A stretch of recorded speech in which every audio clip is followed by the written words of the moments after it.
Check 1 2. Let's go to channel. Get everything running up. Go to channel. Live. Pop this open.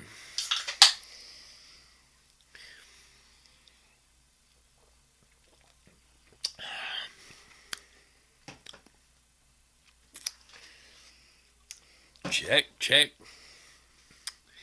Hey, what's up, Jamie? Get this over here. Check. Windows update. We don't need that.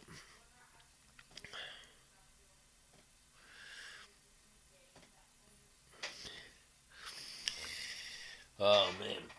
Let's see.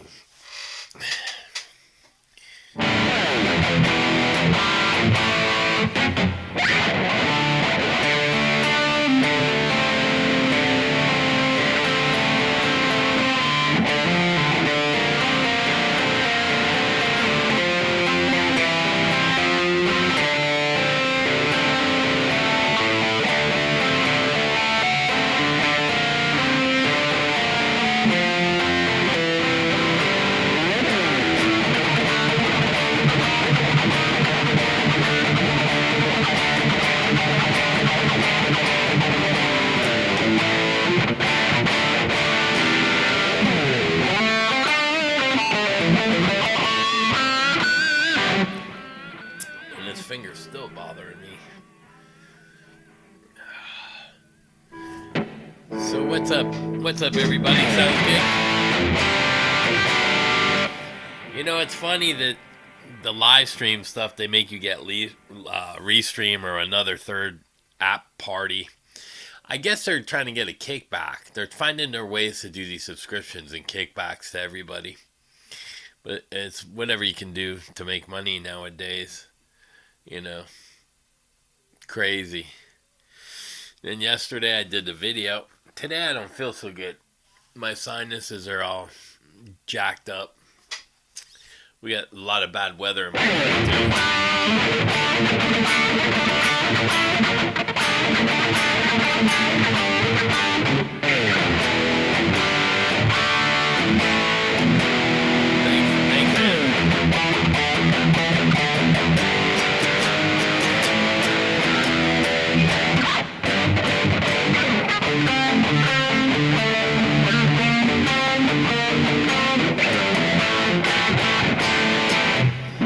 feel good though. I'm glad it's sounding good because I don't feel so good. A little under the weather today. There's another big meeting today in Nashville,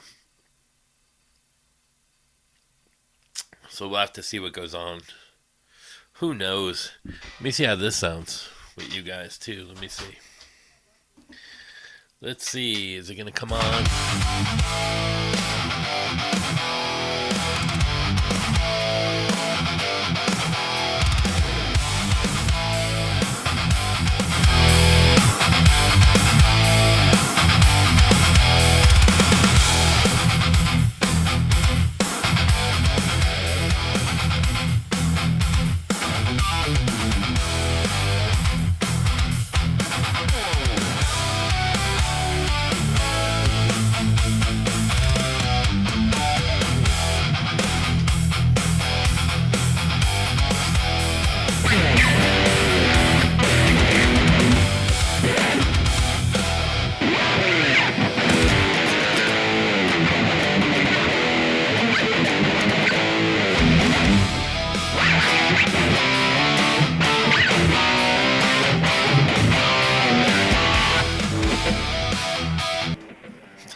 I haven't played that. I had to rehook all that back up.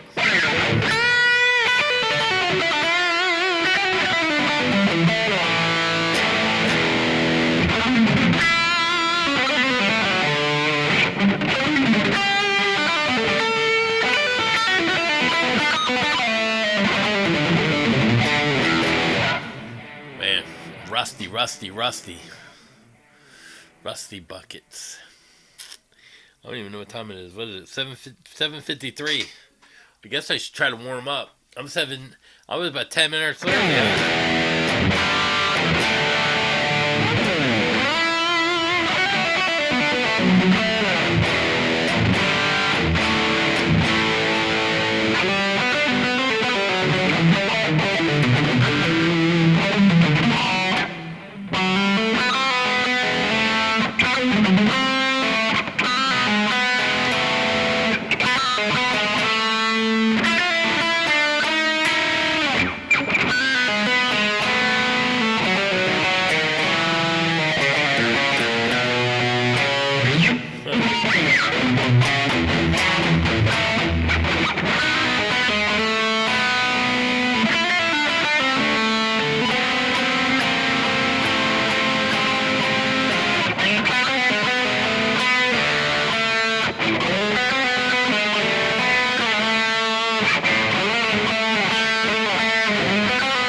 Hey, tennis nuts. I was gonna ask you, what's the name of that site?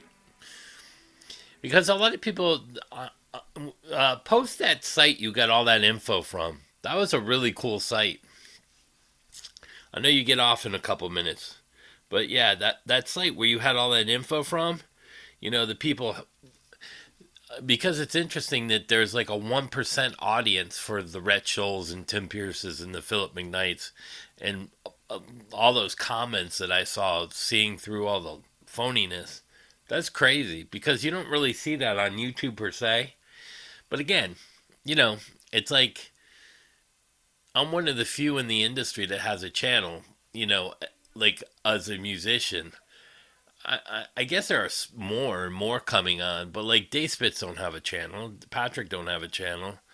A lot of these like well-known musicians really don't have channels. They stay away from the bullshit. So I saw Quiet Riot.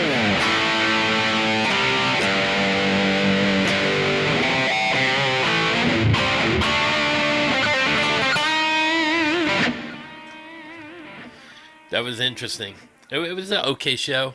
I just read today on Facebook that the Black Crows got something happened at the show and they got booed. And that was down the street from Quiet Riot. That was the same night, same day. They were playing at the Hard Rock, and Quiet Riot had no opening band. They were on, off, and right onto the plains. So that was interesting as well.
I did go to Guitar Center and I check. I get that 50 vibes on the 15th.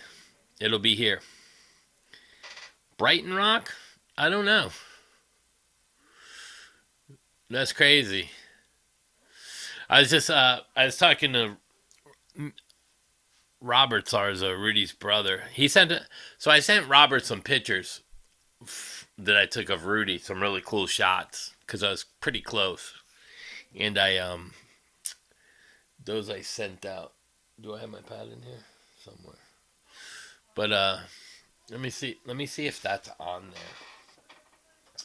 But he really liked the pictures. Let me see real quick. Let's see. Sometimes I'll get messages on my iPad.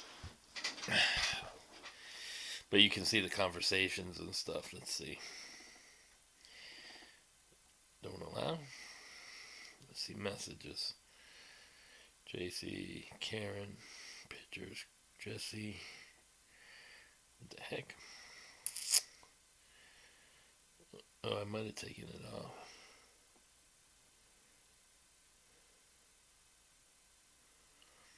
Who is that?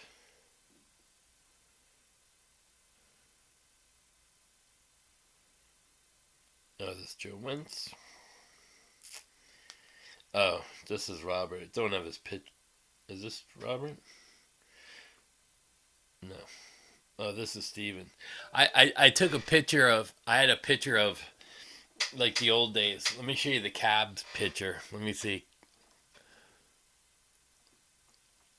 I don't know if you can see on stage, but the cabs, 4 cabs with nothing in them. I thought that was pretty funny.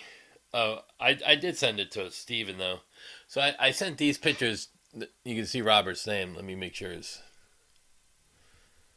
So I sent, these are some cool shots. Let me see. I got to get that right. Of Rudy. And I said, send them to your brother. He said he got them. He will do. And I haven't seen any footage. Have you guys seen any footage of the Rock for Ronnie show? I'm interested to see who played. Rock for Ronnie. I think it was an Eddie Trunk show. Rock for Ronnie. So I think that was kind of cool that they were doing the Rock for Ronnie thing. And then I was like, and then he asked me, I was talking to, Robert said he had to learn, Don't Talk to Strangers. I said, I kind of used to know that.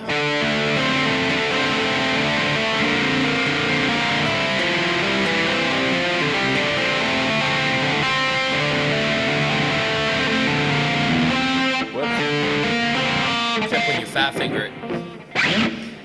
Hey, what's up? There, Jupe 5000. How you liking that guitar with the pickups, man? That sounded great. Brighton Rock. I don't know what happened to them. We should look it up. Whatever happened to Brighton Rock? Yeah, Tennis Nuts wants me to wait. He gets off work at 8, I think. Brighton Rock. Who knows Brighton Rock? There's so many bands that, you know, you never hear what... They kind of like fizzle out. Like, I know Kix, the singer's doing a solo album. And here's the thing, he bashed the label he's on. It's unbelievable.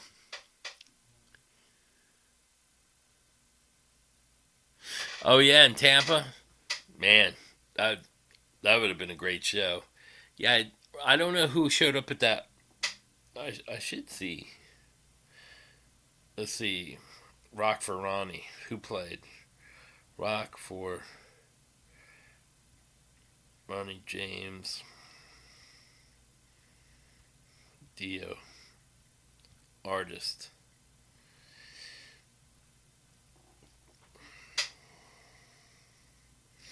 So there's no videos out even yet. 2025. I wonder if Eddie Trunk's going to do that as like a show special. Interesting. I wonder if my iPad makes phone calls. It's at 26. See, it was 2 days ago. So there you go. It's not even, for most of you guys, you can see, I guess Robert's telling the truth. It was 2 days ago.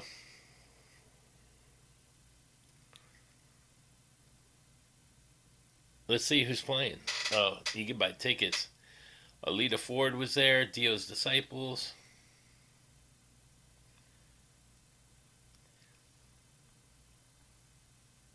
Led Zepp Gang. Jason Charlie's Miller, Whole Lot of Rosies. Alita Ford, Dio Disciples. Saints of Sinners. Legs Diamond. I wonder. Los Angeles at the Atrium Museum of American West. 5,000 people went. Wow. Cool. So that's kind of cool that he did that. Yeah, the EMGs, yeah. The Strat with the EMGs.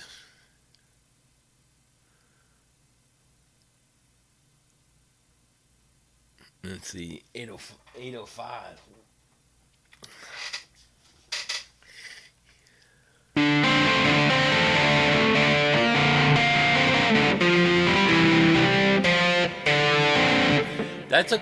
That's kind of like a cool riff. Don't Talk to Strangers. The way he plays in D minor like that.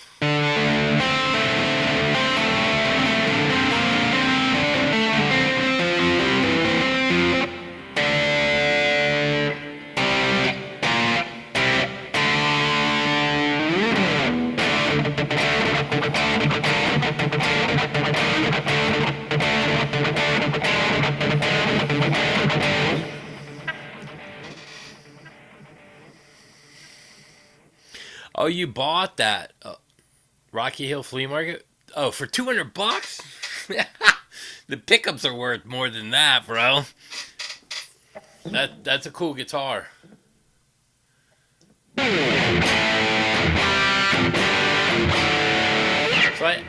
So it was weird. I didn't get to talk to anybody in the bands or anything. It was only one band, but so like I didn't see Johnny. I saw Johnny Kelly, but I didn't want to yell and stuff. No, it's a Dio. Oh, it's called Forun, Forun. Yeah, if you guys don't know what that is, check out. Uh, I don't know if Tennis Nuts has it on his channel. Maybe you should do a video with that, talking about all those people, because there's a huge backlash, and it's going to be a huge backlash from the Fender supporters, because what a lot of these guys on YouTube don't understand, 30% of the market is held by Fender. So there are a lot of Fender owners, EVH, Charvel, Jackson. These are the guys buying the guitars that support the company. These guys aren't the ones buying the $5,000-$6,000 Sir guitars. So there's a small percentage. And so basically Phil McKnight has lied about everything. And he's leaking information to Wall Street and all that. Because why didn't Wall Street contact fucking Fender or PRS directly? They have the resources. Because he's leaking shit out, trying to stir the pot. Like he had an LSL letter, probably redacted, that he got from Tim Pierce. I like half of his content. But he's like that kid in class. And I don't know if I can say what I want to say. The Quiet Riot show was okay for me. So there's Quiet Riot was good. I mean, you have to understand, Rudy Sarzo was the closest thing to an original member. I mean, he was on the biggest album. You get Johnny Kelly from Typo Negative, good drummer. And then Rudy, Jizzy, and Alex. It was all rented gear. It was a fly-in date. They flew back out right after the show. They were done by like 9:40, 9:45. They were gone. 10 o'clock, they were off. They probably had an 11 o'clock flight, and it was only 5 minutes. What's up, Stevie? So, I mean, it's not like a whole lot of... The set list was okay. It was... A lot of it was the same as when I've done things. I mean, it's... They added Love Hate, blackout in the red room. And Jizzy sang in key, and everything was good. The sound was pretty good. It just... Where they have it at the Dania Beach, it's inside a casino on the second floor, and they don't pump the music hard. It's like good sound, but it's not live. It's not... You don't feel like you're at a concert. You know what I mean? There's no push. It's one of those things. What's a musicale? Yeah, so there's like no push through the speakers. It sounded good, and I didn't know anybody there. I knew absolutely nobody. The only people I knew were two of my wife's friends after the show, and then I saw a bunch of... There were 4 photographers who I knew, and because I've done stuff. They've been around for 30, 40 years, so I knew them. They work for, journals. They sell to the newspapers. They sell to, TV stuff. They shoot photos. One of the guys, he shot Yngwie's 3 albums. I mean, they're all well-known photographers. But it was, and I don't want to... Let's just say they played really good. The problem is when you start to become older, like me. I'm not quite their age, and Rudy's like in their mid 70s. So he's got 16, 15 years on me. They come out firing off four cylinders as far as moving around. And Rudy and Johnny probably were the best of the show as far as movement and entertaining. Rudy's always a great entertainer. Alex is, and Jizzy's decent. He's a good performer. Oh, you're off. Hey, that's called foreign. FOR. I did you spell that right? Hey, Tennis, you need to do a video on that so you can post, because a lot of people don't know what you're doing. Like, that was really good information. And I thought about, after, thinking about what you sent me and thinking, wow, well, there's a 30% sales, and I called Fender back up and I said, listen, if you want to set a precedent, set licensing agreements with everybody, and just even the fakes. And they're like, are you crazy? I go, you can make the quality control so it's not as good as your product and you get a cut. I go, because it's like drugs, you're never going to stop it. They thought about it and they said, we'll talk about it. So I don't know how crazy that would be, but think about it. They would be able to control the quality of what China's making as far as knockoffs. They still let the knockoffs out, and they still make a big cut as a licensing franchise, like Floyd Rose. I mean, so what? I mean, people are going to sand off the headstocks and put a decal on anyway. So just have them embed the number, and it says China, and it's got their serial. It makes sense to me. Because as we progress, the machinery and tooling and everything has gotten so good. Everything is catching up to each other. So, I mean, let them sell the knockoffs and make them put a certain kind of serial number so people know what it is. And then it even say licensed by Fender. You know what I mean? So that way everybody makes money on it. I think that would be the ultimate kind of thing for them to actually do. I mean, think about it. People are always going to buy kit cars and make fake Lamborghinis and Ferraris. Like, Ingve's got a kit car. A lot of people don't know. He's got one kit car. So there's a lot of things on there. And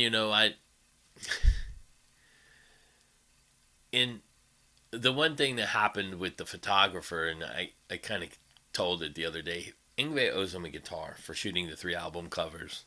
And I said to him, I said, listen, I said, that's a really funny story. And I go, but I said, you probably are better off retaining a lawyer, but you got to get it in writing.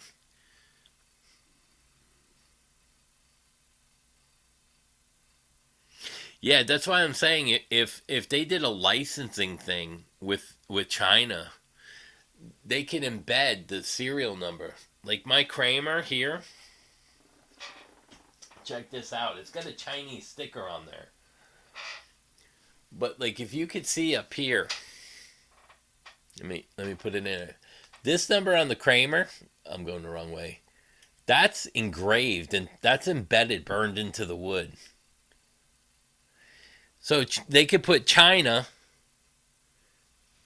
like that, and then licensed by Fender. That would make everybody happy. And then you're setting a precedent, allowing all the companies to make knockoffs. Let them make knockoffs. Let them make exact copies, like the Silver Sky. Fender, PRS does need Fender. I mean, because like I said, if Fender goes under, that cop probably would. 30% of sales lost out of a Guitar Center, or 30% of sales lost out of a mom and pop shop, is not good. Plus, you have to remember, Fender's making stuff in Mexico and China. That wouldn't be good either, because now you're putting Mexican people out of jobs, as well as American people and Chinese people. It's a big thing. But these guys like Andy Wood and everybody that run their mouths and don't actually understand everything that's going on I don't know. I don't get it.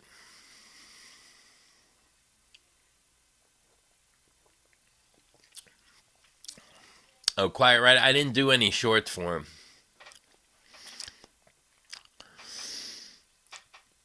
Thank you, Allison.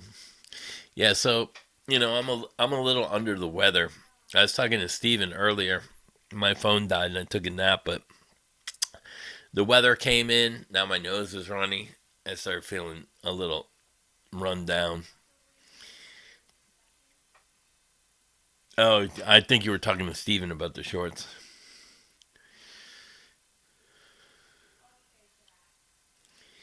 Yeah, and Philip McKnight is the one leaking all the information. He acts like he's innocent, but come on, bro.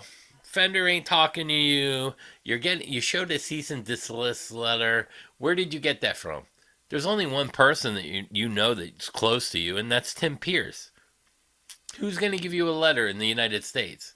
It's from LSL because that's the only one that got one in the United States right away. And that's because, what's his name? Chris Fleming from Fender, after 20 years as a master luthier, went to work for LSL. And if you watch Chris Fleming on Norm's Rare Guitars, you can see that they avoid certain color names because he stole even Fender's colors. That's such a load of shit. And I'm not against that, but pay Fender what they're due. That's crazy that stuff goes on like that. But what are you gonna do? It's the way of the world. The shortcut way.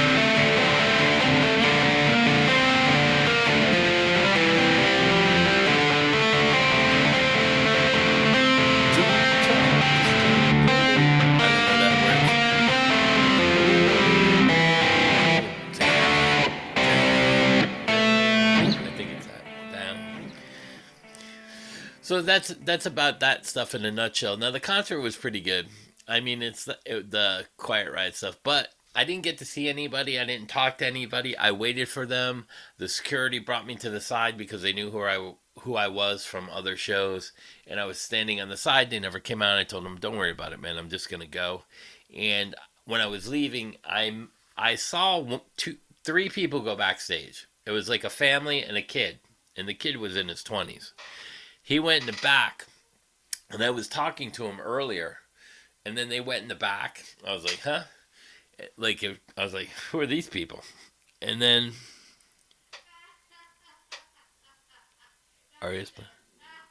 oh really? There's so, and then I was going outside when I was leaving, and he was holding the door for people, and I walked out. I was like, hey, thanks, man. I go, I saw you go in the back. How'd you get in? He goes, oh, I'm Rudy's godson. I was like, really? So then I showed him Robert Sarzo. And I go, I'm friends with his brother and stuff. And they're like, what? And then he called his mom. And then when I said to Robert, I said, hey, I met your godson or Rudy's. He goes, no, Rudy's not my godson. I go, no. I go, I think his name was Vinny. He goes, oh, you met Abby. I go, yeah. And her husband. I ended up taking pictures with them and stuff. So that was kind of cool. He took my number. He hasn't texted me or anything yet, but it's all good. That's about it as far as that. Now the Black Crows, I think, got booed at the Hard Rock. I don't know the exact story, but something about an Uncle Sam and a crow in an outfit, or I don't know. But Florida booed him.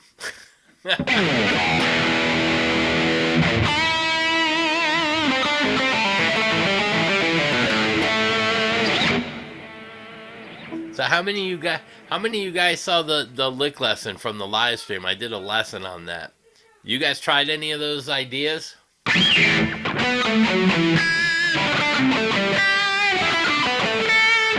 I was doing one, but I'm not well enough to do it. But I was taking the 3-string one where it's 2 strings with the octave.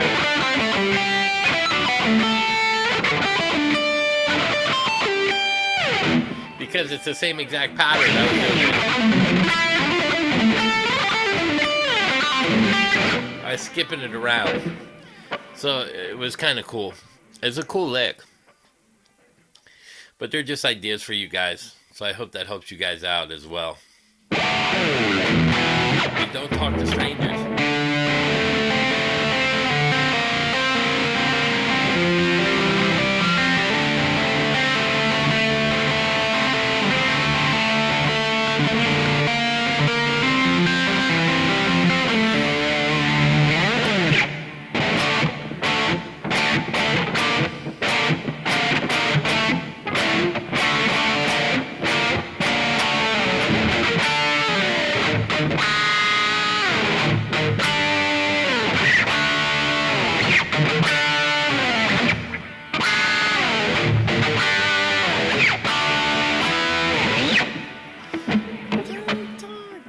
Oh, it's called Strat Talk.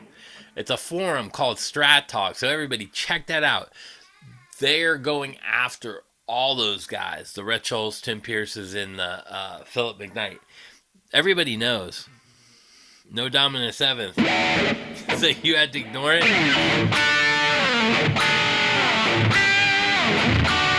That's a cool chord progression. It's almost diminished, like chromatic.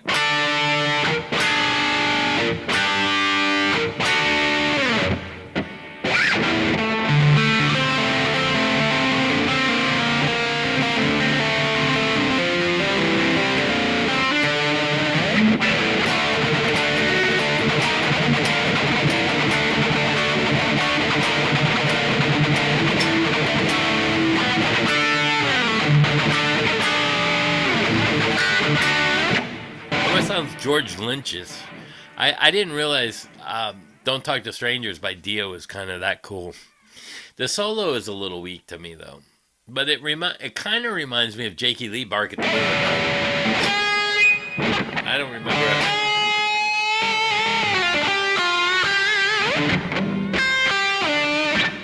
it. It has some cool stuff in there, but Strat Talk is that forum. I wish you could post some of that. Like, I wish I had some of that. Like, can I get on there? Strat Talk forum. The Ibanez GRG121DX good for atmospheric black metal. If you're gonna play, I don't. What kind of pickups are in that guitar? That Ibanez. If you're gonna play black metal, I would definitely go with like active pickups, and then I would do the 18-volt mod, where you get 2 9 volts. But the guitar should be good to low power. Should be good for that. Let's see, Strat Talk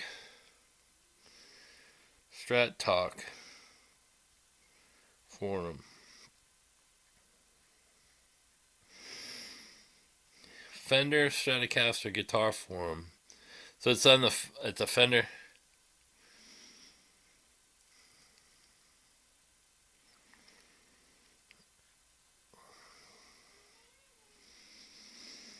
So there's all kinds of stuff in there. The Strat Talk Fender Stratocaster, just 66,000 messages, 1.4 million. See this? Let me show you. Gotta see what I'm doing. I can't. I gotta go this way. It's opposite. But yeah, it's a cool forum, I guess, and it has a lot of stuff in there on the Fender stuff.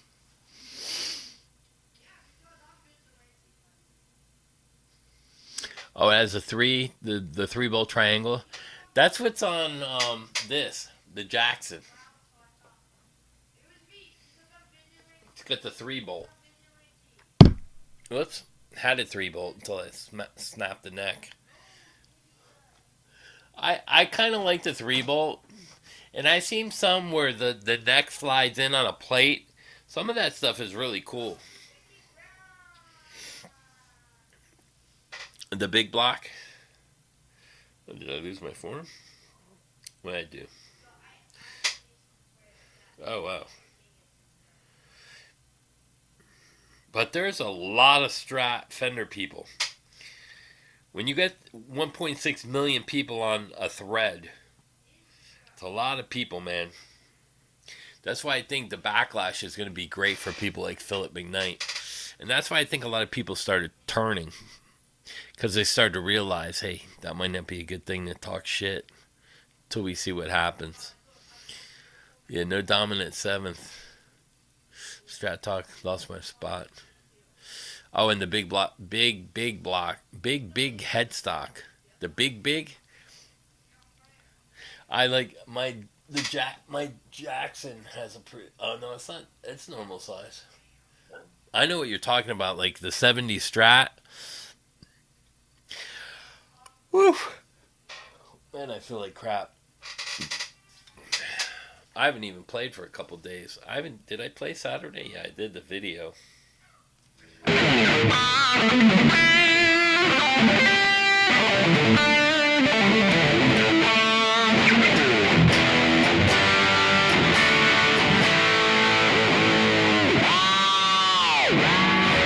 I gotta tell you, the Restream stuff is great too.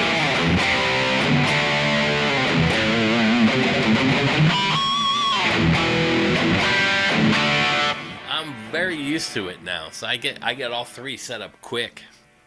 The 74, nice.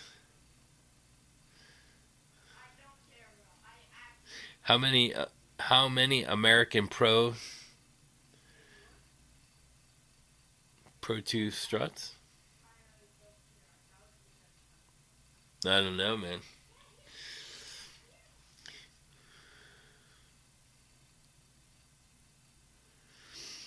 Strat, did Beato ever play? I don't think so.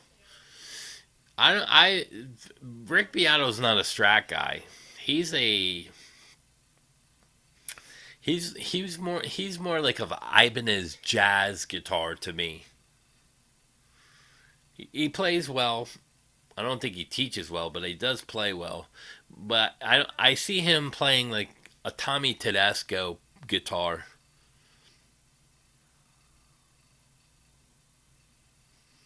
Nice. You bought your first PRS. PRS makes some great stuff, man. And you're gonna see a lot. So I'll tell you something that probably isn't out yet either. You're gonna see a lot more PRS stuff coming out, going into guitar centers. And there is a big meeting in Nashville, but I can't tell you what it is. But one of the things is Guitar Center, Fender, and PRS working together, securing, making. As much as you hear that Fender's going after PRS, they're also PRS is trying to put more stock and better stock in a lot of the stores.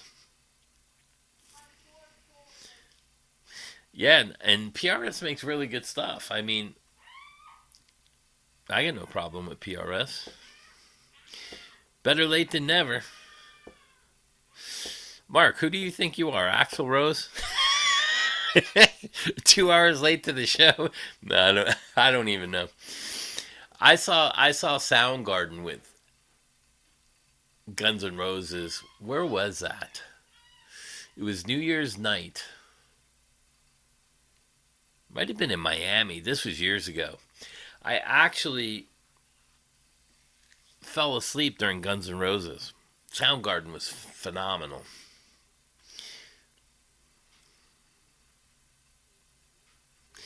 Did you ever go back to look at the guitar you were interested in?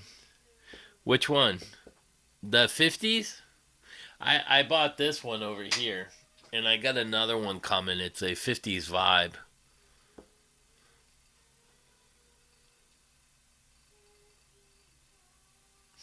They took Jerry's channel down, so he's got a new one. Yeah, he's okay. There's this Philip McKnight got him taken down because Philip's Philip. He acts like he's this goody two shoes guy, and behind the scenes he's like my evil nemesis. You know what I mean? He's that kind of kid that was in school that was like two-faced. Hey, how you doing? You need some help? And then he runs back to the teacher. You know what he did? You know what I mean? He's one of those guys. And you all know what happens to those guys. Yeah, yeah, I do like that Dragonfly too. That Epiphone.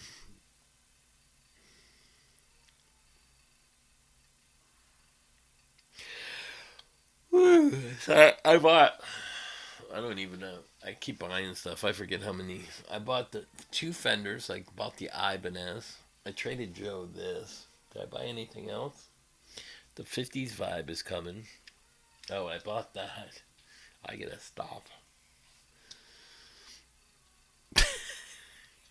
Then I bought the two Jacksons. Pretty soon I'm gonna need a new warehouse, and I'm gonna have to call it Guitar Center Inc. Have a fire sale.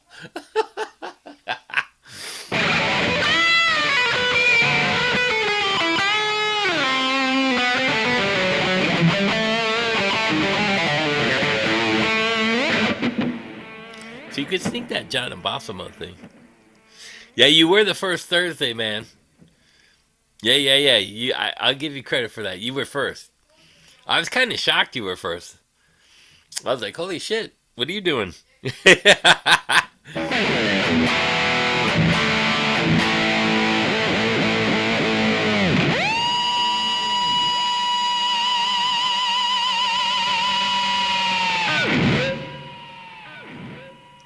Hey, you know, Mark, there's an old saying, it's a religious saying about God.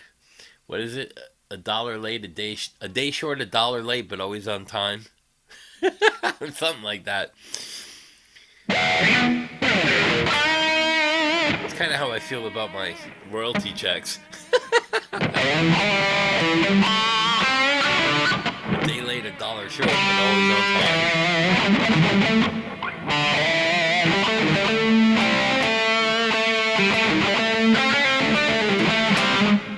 No, I don't want to purchase this stuff. Driver update. Hey, what's up, Sarge? There's a Allison, another one from G Day to you. Sustain to infinity and beyond. What's up, bro? How you doing? Are you feeling better? Gotta get back to some of those videos, brother. Listen, I know it's hard, but we need more people. We need as many people. I don't care how good you are at guitar. You gotta just keep plugging and pushing.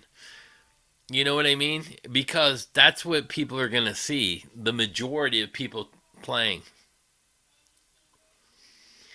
Oh yeah, yeah. There's tons of threads on Reddit. Yeah, Reddit can't. On Tom too. There's tons of threads on Reddit because I think some of it gets suppressed on like, Google or something. Yeah, yeah. It's good for the soul too, man. You know what I mean? It'll help you. You know what I'm talking about, brother.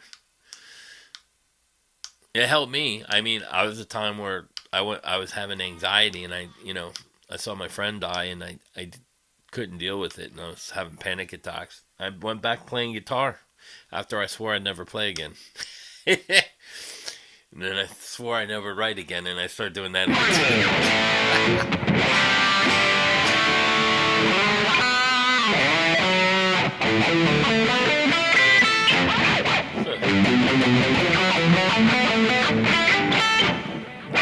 Lick.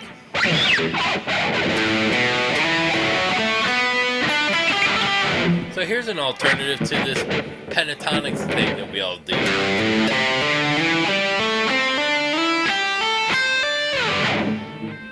So start off the G in the position, but watch this. Go A to B, so it's crisscross.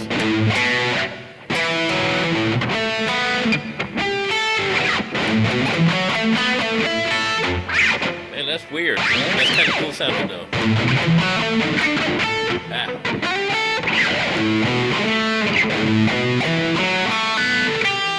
Now I just came up with that just now.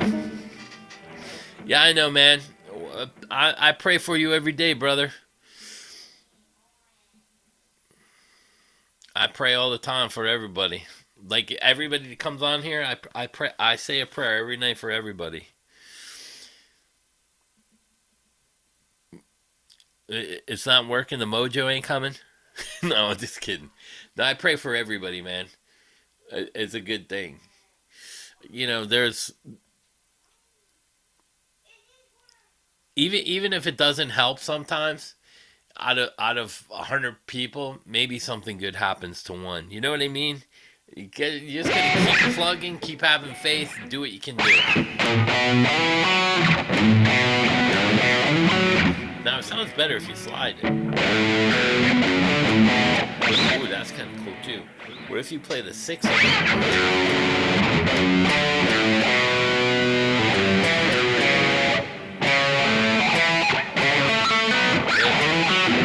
See, there's all kinds of licks in there, man. Yeah, you just gotta keep faith, man. Something's gotta give, you know what I'm saying?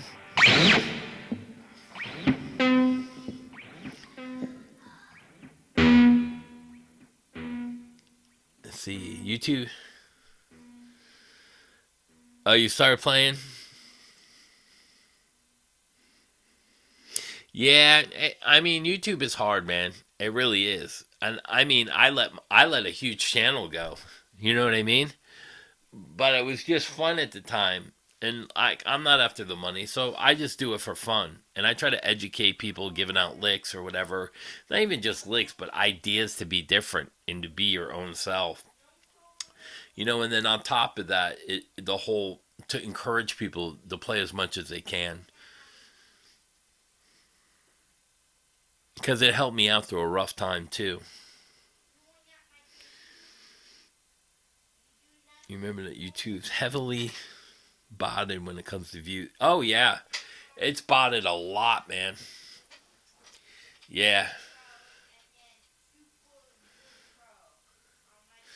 Do you, if the channel Creeping Net is still around? He was a great. Oh, I don't know who that is, Sarge. What's up, MT? Yeah, music's great for the soul, man. I listen to I listen to frequencies on YouTube at night when I go to sleep. They're like 10 hours long. I leave my TV running. I put on like God's frequencies or meditation frequencies like the 432 or the 999, whatever frequencies sound good to me. Like I'll sometimes I click on, I'm like, nah, I'm not feeling that one. I click on another, I'm like, oh yeah. I'm like, that's satisfying. And I sleep like a baby to it. You're not doing YouTube just for fun?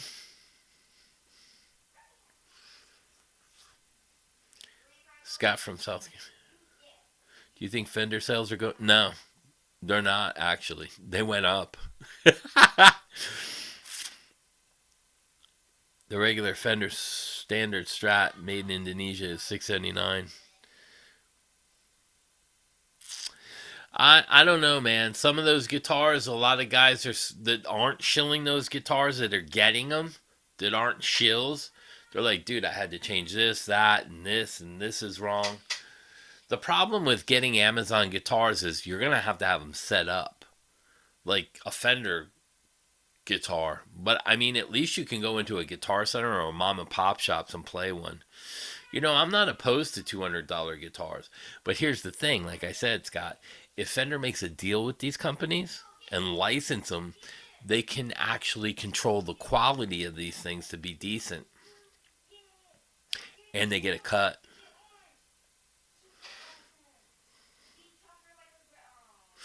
Yeah, PRS sales have been down a little bit. They're around 9 to 7%.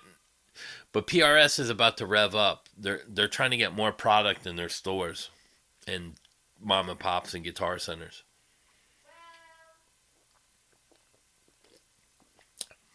You play for fun? Oh, your keyboard's tuned in. Oh, really? 432? Yeah, it feels better. Absolutely. And that's where like a lot of guys were a little bit flat off 440, like Pantera and stuff.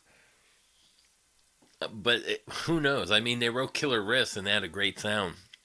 But they were shooting for like 432 too.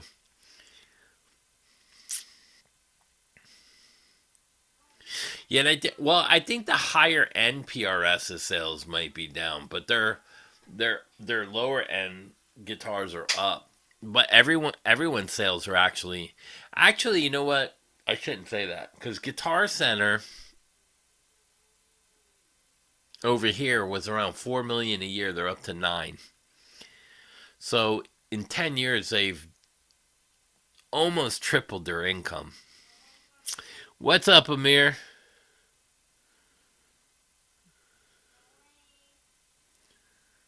Yeah, yeah, yeah. They are. And I saw Bad Brad do the tele comparison with the NF53, a day late and a dollar short.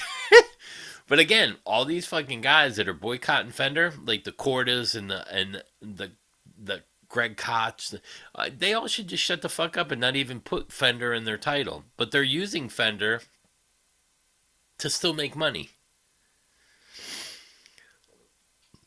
Yeah, I do like that Yamaha Revstar. I might buy one of those.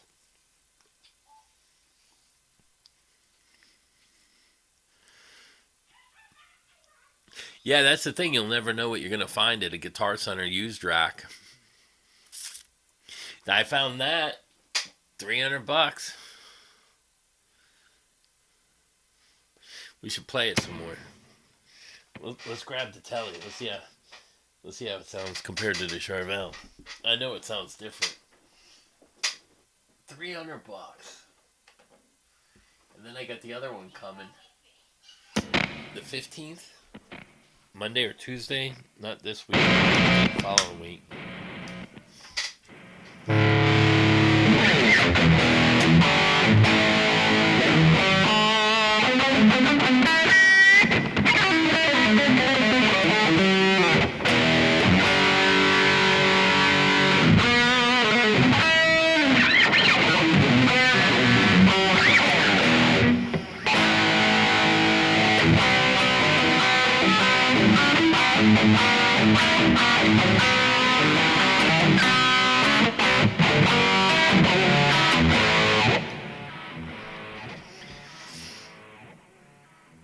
You just knew you just knew you're a hobby player. That's all right too, but like even what you're doing is showing like the noodling and you're a hobby player. It's still great to do. I advise. I don't care if you don't think you're that good. You should do videos because then you start recording yourself and watching your progress. And when you start watching yourself play, you go, I don't like the way that sounds. Let me change that. It is a very good way to get better really fast by putting out videos and having people even critique you and go, dude, maybe instead of playing, like I was explaining to Steven the other day, I played differently than most, and we got in a conversation where I explained to him there's a lot of stuff that no pros and no guitar player, most guitar players in the regular industry, like guitar teachers, don't teach it, they don't know it, but guys like Joel Holkstra, me, and some of the more advanced players, we use a couple different keys to solo over one key. So like if I'm playing a G to a D, I can go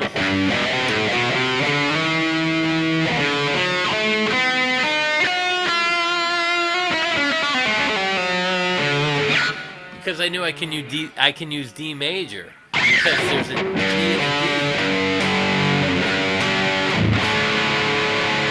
and then it usually goes into the C.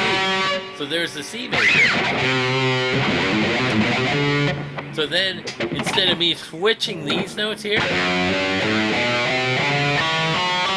my regular note. I can play C major.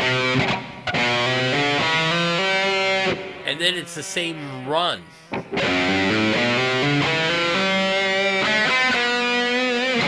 So it gives me the ability to do same looking patterns by playing in different keys in one position.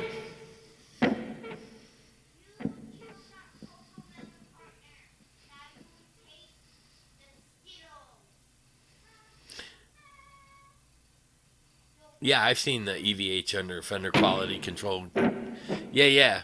You know what it is too? Every year, and I explained this to somebody, they can't keep up with production because what happened is during the COVID thing, it got all out of control. Before COVID, Fender was under good quality control. Once the COVID thing hit and it changed a lot of people, and you got more YouTubers now trying to stay home, the demand has grown greatly. And I think that, and they said to me, well, if we had some of that money, maybe we could have hired more employees to do better work, like quality control. Because I have a friend that works for Gibson, and he's the quality control guy. Now, is he a great guitar player? Absolutely not. He plays guitar, but he's not that good. So does he know like what he's looking for like I would? No, not even close. But it's like Home Depot. It's the same basis. They were all retired carpenters and plumbers and have experts in there. But they realized it wasn't affordable to pay those guys $30, $40 an hour.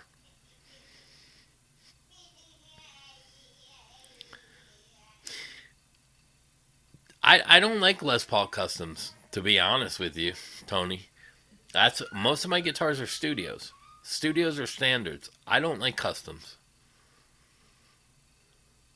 I've never been a big, but it's like the Fender custom shop. I'm not a, unless it's my guitar and I send it in.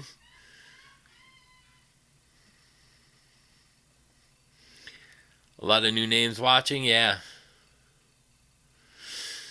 You just gotta speak the truth, bro. And they'll come and they will listen.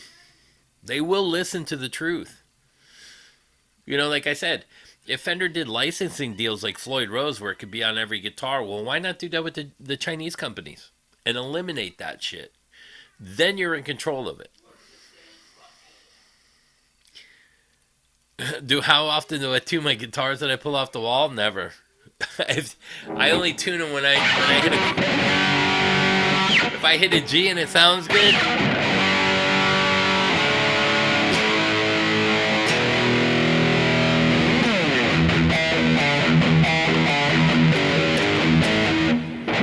Good enough for government work. Good enough for Red Show. No. No, I tune them, but only when I pull them off the wall. I don't tune them all the time. I do change the string. Some of them are there and there.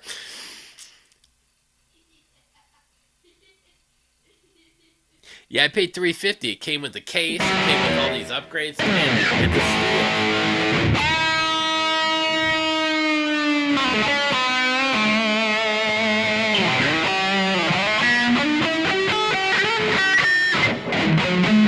I'm gonna create a lick over this cross thing.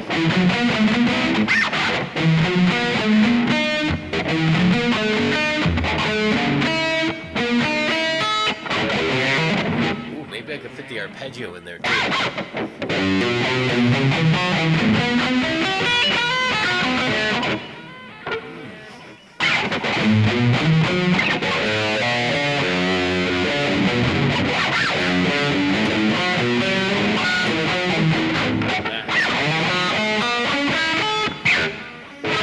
We'll figure something out with that. Chill. Yeah, Red chill. What's up, Brooklyn? Yeah, the GNM, well, that's Leo Fender, but they made a deal. I mean, Leo Fender was the creator of the patent.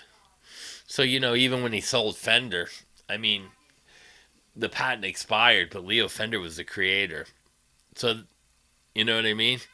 The same thing with Fender, Charvel, Jackson, Gretsch, EVH. That all falls under Fender.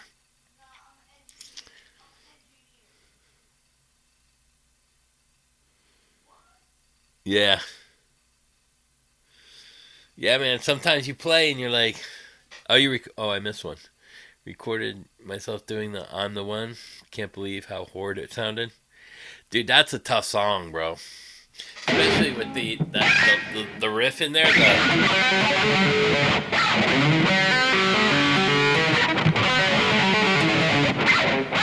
to do it with these two. I can't do it with my other fingers.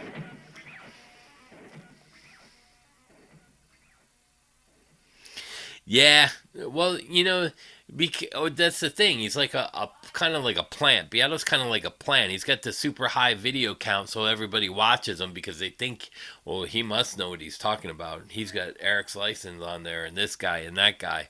I mean, but in reality, he knows nobody because they told him when you reach 1 million subscribers or 3 million subscribers, then we'll talk about putting people on your channel.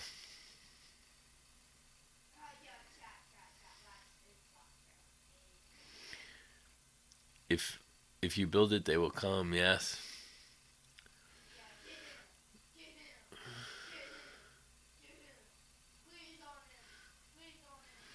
Yeah. The rest are. Now here's the problem for me. I don't know if I'd pay $2,300 for a Japanese Red Star, even though the quality is really good.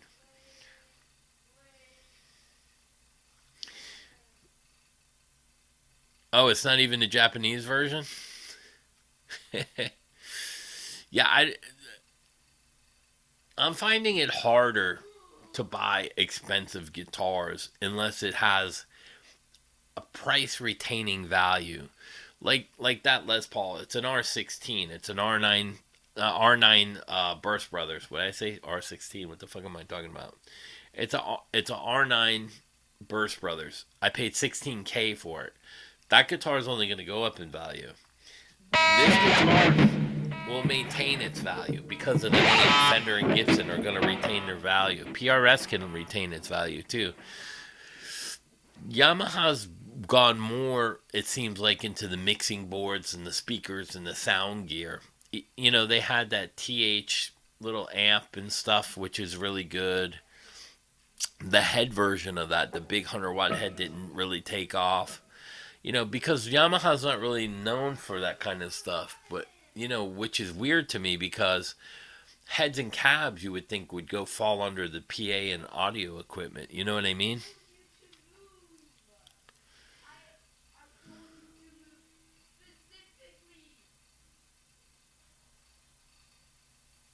Yeah, plus don't forget Rick Beato pays them to come on the show.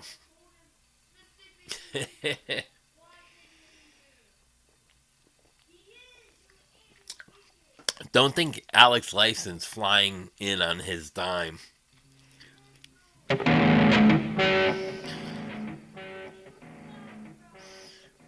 That's why I said the difference between me is I don't have to have 1 million subscribers to get like the Beast on here or somebody. It's just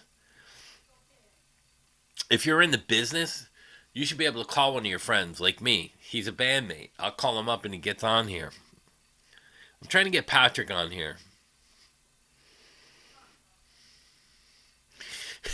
Alex.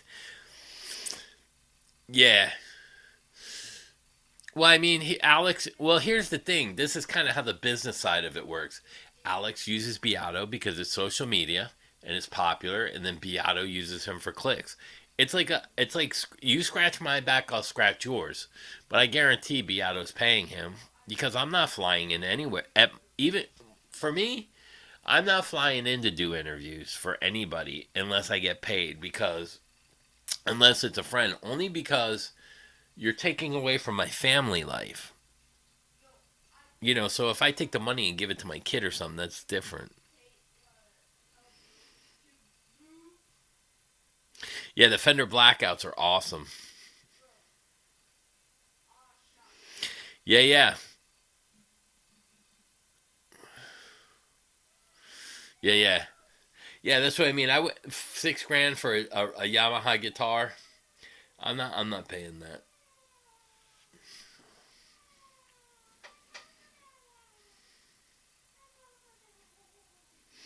Oh, it's the Strat I have that's untouched is still sealed. It's in it's in a warehouse. The one you talk about, the one Fender offered me $1 million for. I bought that in the early '80s for 12 or 14 grand. But you got to remember, 1960 to 1980 was only 20 years difference back then. Like I had a 69 Roadrunner that I bought for $1,500. That car today in great shape is 70 grand. Who knew? I wish I kept a lot of that stuff. Yeah, yeah, the Fender, and and here's the funny part. You see a lot of Fender guys that won't play Les Pauls, and you see a lot of Les Paul guys that won't play Fender. That's what I like about Joe Bonamassa. He plays Les Pauls and he plays Fenders and he plays with different. But again, it depends on his deal. He used to praise Buddha amps, and now he's back to the Fender boutique. I mean, it's kind of like the whole Fender situation. It can change year to year, week to week, whatever itch you got to scratch at that moment. I don't feel like having steak. I changed my mind. I want Chinese. You know what I mean? Nobody knows. The only person that knows is what you want to buy and what you like.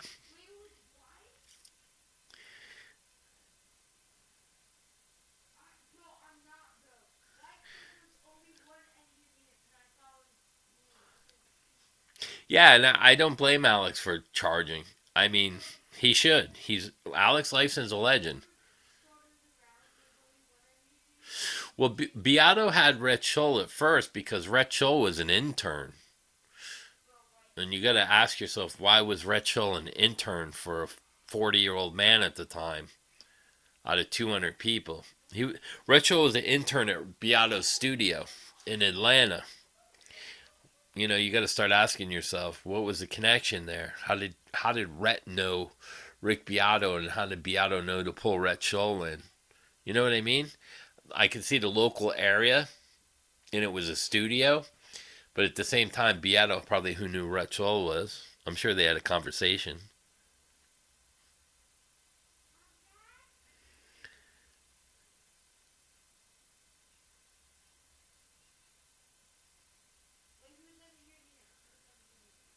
Oh, really? Amelia de Moldenberg did an interview with Paul McCartney? Does he say in the interview why he won't go on Beato's? That's interesting, Allison. I didn't hear that. So Paul McCartney actually says why he won't go on Rick's show. Yeah, I'm sure Beato flew there, but he's still not gonna. Beato's still gonna pay him. You come into my fucking house, you're paying me. I'm not giving up my free time for nothing, unless I'm trying to promote something with an audience. But what's Rush promoting? A tour? You don't need to promote that. So he's gonna get paid. What's up, Cosmic? So like that's the thing, Tom. If you're not promoting a product, like I used to have to do radio interviews with Expose. Those were all free. I still got paid by the label to do that. So the label would pay me to go do a radio or a TV show. I still got paid somehow. Now the radio show didn't pay for it, but the label asked us to promote our own album, and they would pay us to go promote it. It was your benefit to go promote. But what's the benefit of doing a tour? Rush's name will just sell the tickets. You know what I mean? So Beato's gonna have to pay him something.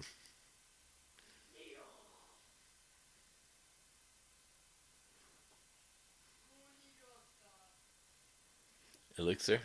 Oh, I miss some. Man, you guys are fast tonight. Let me go back up.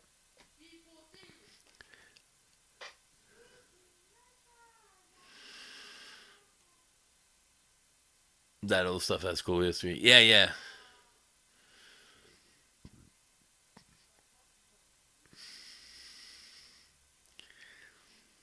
69. Oh, you had a 69 Cornet? You sold for a truck and a six pack of Pats? Holy shit. That's funny. Yeah, I did play an Epiphone Bonamassa signature guitar. That actually played really well.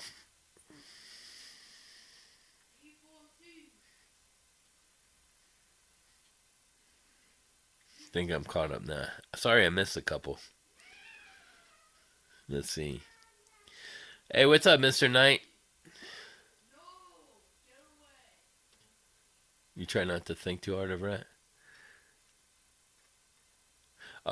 Oh, 12 strings are a little different. I hate it. I won't play a 12 string no more. I use I'll use a fake. I'll use a patch.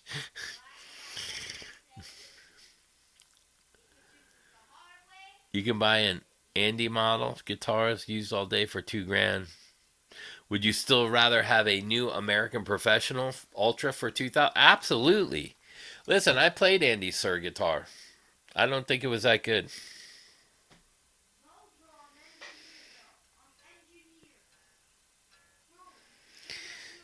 Yeah, some people don't need Rick Beato. But, like if you think you're irrelevant, he has a big enough channel to actually get you out there for people. But I mean, it's still, you got to do the numbers. I know 5 million subscribers aren't watching him all the time.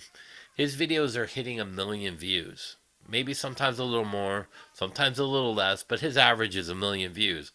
How the fuck are you at a tenth of your subscriber count? That's poor numbers. Because he's bought some of those.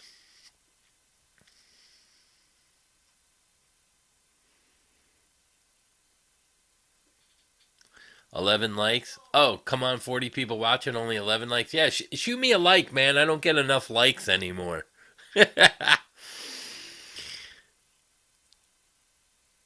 Paul is dead video. He didn't say that. No, sorry for the miss up. But Rick said Paul's management won't speak to him. Amelia's interview. Oh. I misread. I misread or understood you. Well, that's the thing. Like, there's a couple companies that they're not going to give out guitars to social media people. Like Philip McKnight, again. He's a decent guitar player, but no one's asked for the Philip McKnight Kiesel or, you know what I mean? There are certain brands that are not just going to endorse you or give out anything like a Grace Bowers. Gibson had a different view on that. They're like, well, she's a social media star. Maybe with all her followers, we can sell guitars. They were trying to look for another market to push their guitars, but it didn't work.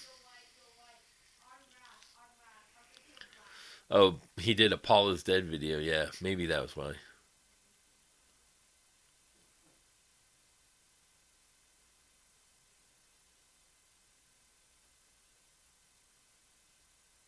Well, they don't like Beato. He's a fraud.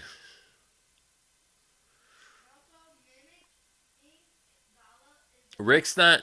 Rick was in the music business, not the music industry business. He had a studio, it failed. He had a band, it failed. He had a management company that failed.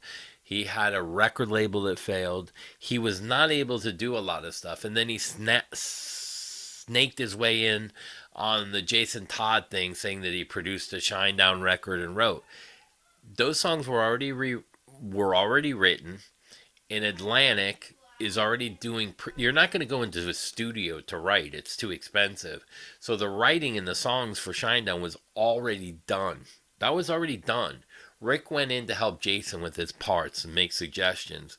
And what happened is he added his 2 cents and got his foot in the door. But he's a fraud. He never was called by any label to write anything. Let's see.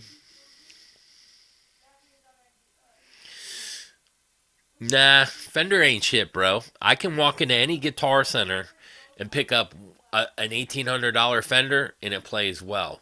Now, I would say maybe out of 10, maybe the action needs to be set up because they don't set all the actions up for like a shredder. They set them up so like Fender doesn't measure their action and set every single guitar up the exact same. They may set one up for a higher player or a lower player because they know the idea that you're going to go in, you might find something that feels good right away. So everything's going to be set up, but the quality is not shit. What shit on them? The necks? This is a Mexican neck. It feels fucking great. I got a custom there. It feels great. I got a Fender Prodigy. Feels great. I got a $700 PRS. Feels great. I got a Kramer Chinese guitar, $160. Feels great. I don't buy that shit, the quality shit. I just don't buy that because Fender has enough stuff in there.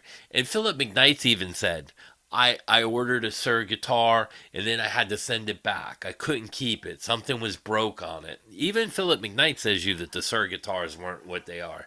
There's another guy called Hank Coffey. He was at a big show. He picked up a Sir and he goes, it ain't all that.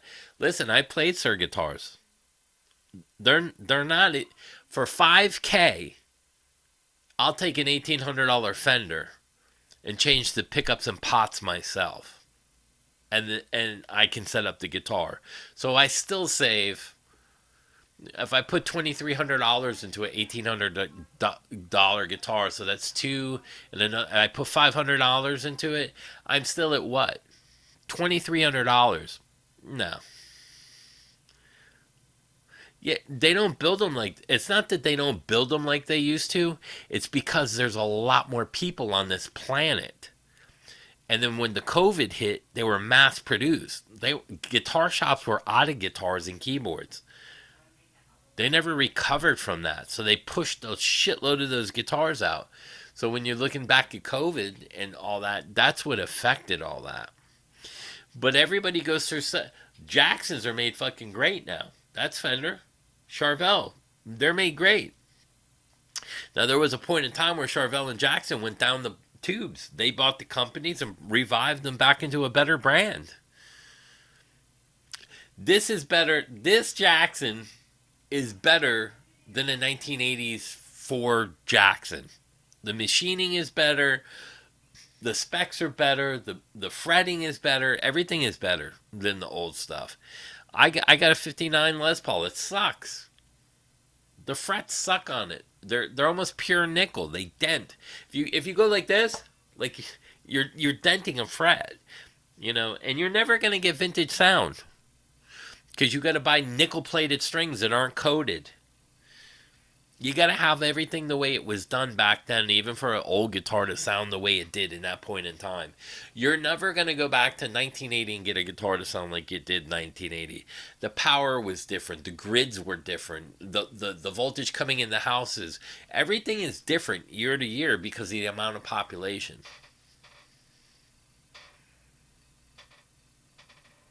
When I jam on these live streams, what am I thinking about?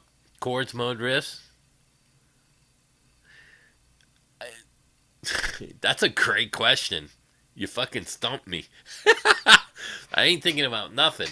Like, I'm thinking about stuff like this. Like, if I'm talking and I just hit chords, I'm not thinking about anything. But if I see stuff, I see patterns. I look at the guitar. So this is the answer to your question. When I look at a guitar neck, I see a chess game or a puzzle. How am I going to beat the game? So what I look at is I start seeing all these patterns.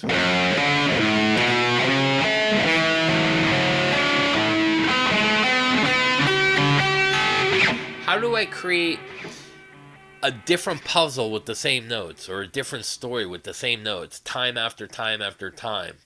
You have to kind of reinvent all the licks that you're doing. So like again, if I'm playing the Bonamassa lick, I can reinvent that.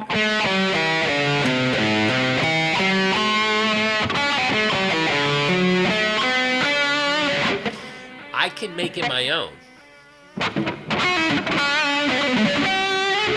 Let's see. You can reinvent those licks and just so I see everything as puzzle pieces. I try not to think what I'm doing. I'm trying to think how I can improve something.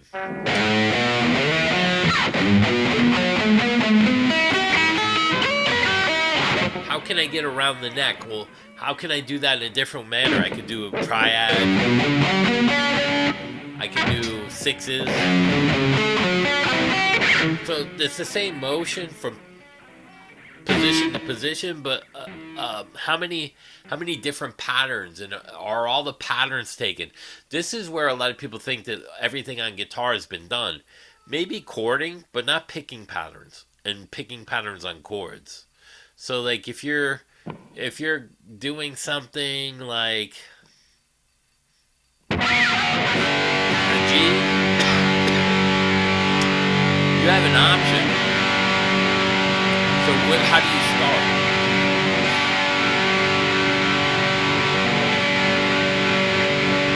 Do I go to the B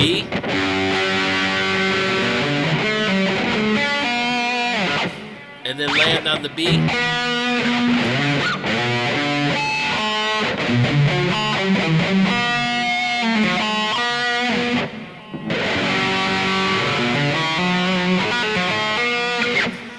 So I play off the triads, the third, or do I play?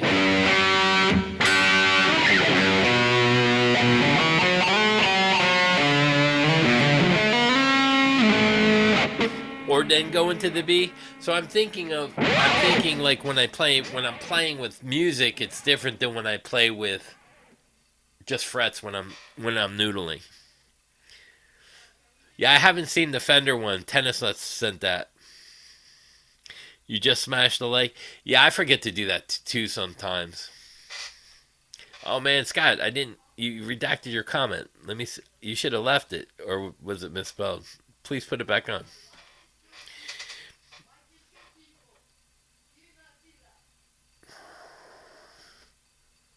Let's see. I miss him. I miss him. Oh man, I don't want to bring all you guys down. Oh, you're not bringing us down, bro. To Infinity Beyond. It's all good, bro. You're here in a fucking cool community. We try to uplift everybody and be positive. You know, it's kind of like what's his name was saying, Scott. If you don't like a guitar or a Fender, and everybody makes shit stuff. I mean, it's impossible to make great stuff all the time. So you're gonna get a few bad apples in a thousand or 100 guitars. You're gonna have two bad ones, three bad ones. It's the odds, you know. In some of that you don't know if you start to be the guy at Fender that's actually shutting down the lines because of quality control. Do you think you're gonna end up having a job? Probably not.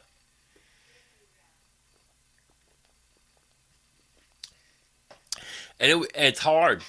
Like that would be a great video. So Scott has a good point. Why hasn't nobody actually done a video at Fender or PRS or at Sir showing their what they do for quality control? Well, this is our 19-point inspection. No, let's film the inspection. Show us what you do to inspect the guitar.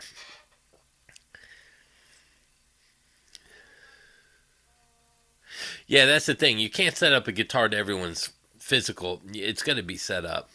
Absolutely.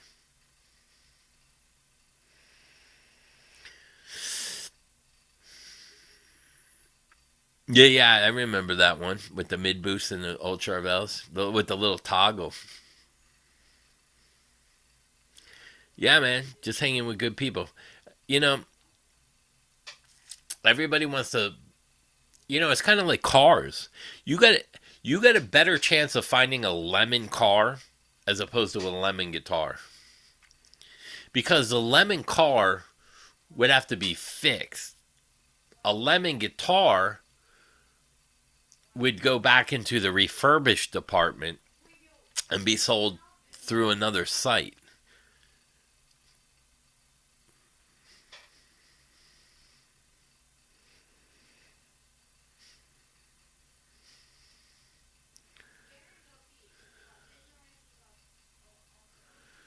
Yeah, it's hard to know what's true anymore on YouTube. I gotta tell you, you don't see any major artists. Like John Mayer's never even spoke out against Fender for the PRS thing.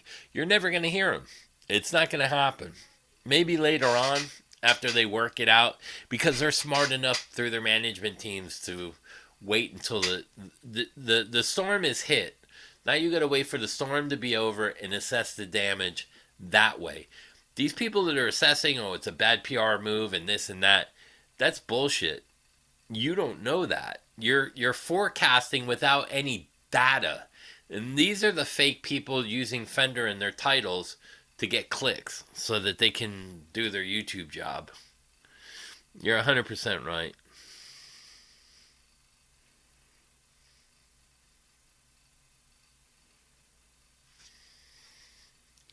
What's up, Mechanic Gems? Let me go back down. I didn't get to all of them. You know,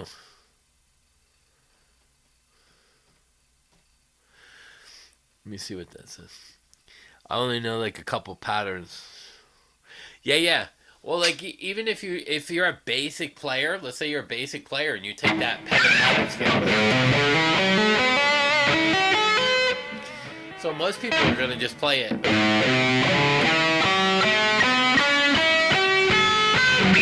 Well, you heard me play it like this.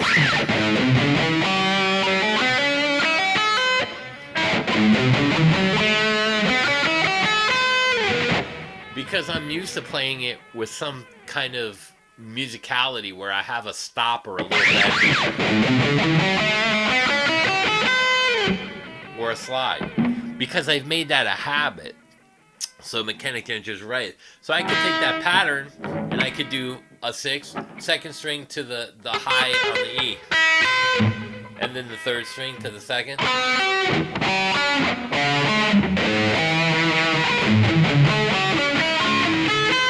I can play chords like through it. Arpeggiate. So you go through this whole scale and you just work the shit out of it.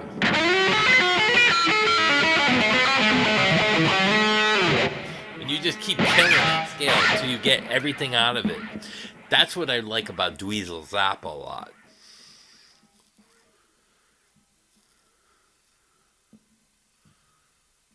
Let's see. Am I not getting all my comments now? What happened on this one? Oh, I missed comments. Oh, there. You're trying to change it up. Enjoy. Oh, man, I missed a whole section of comments. I suck. Let's see. The Japanese prestige design. Oh, yeah. Yeah, the Japanese prestige I would buy over the Sir. Thanks, man. G5000. Yeah, the Charvel Ford, yeah, those had the Kahlers.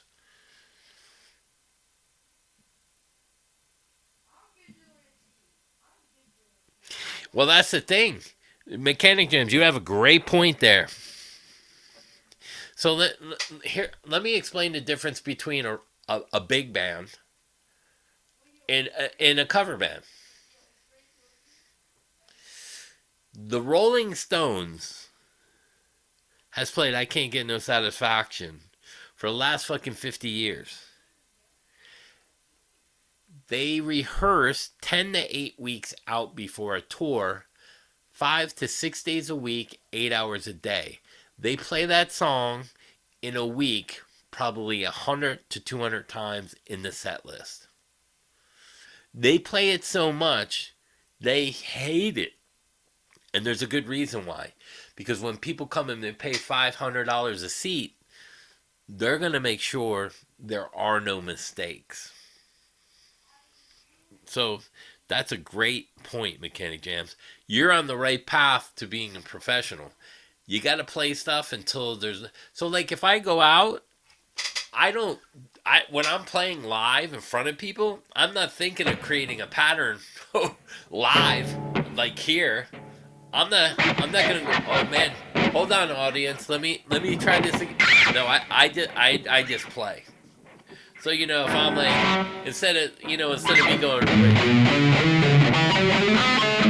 I'll just play.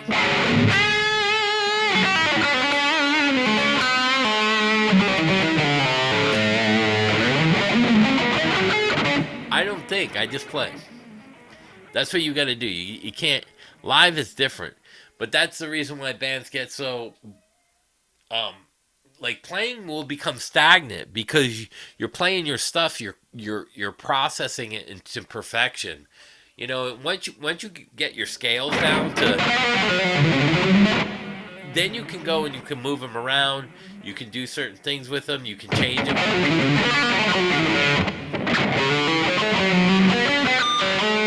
You can do the patterns different in the scale. I mean, that's the whole part of actually putting everything together. And I explained that in the other videos, like a 4 count. You know, if I go,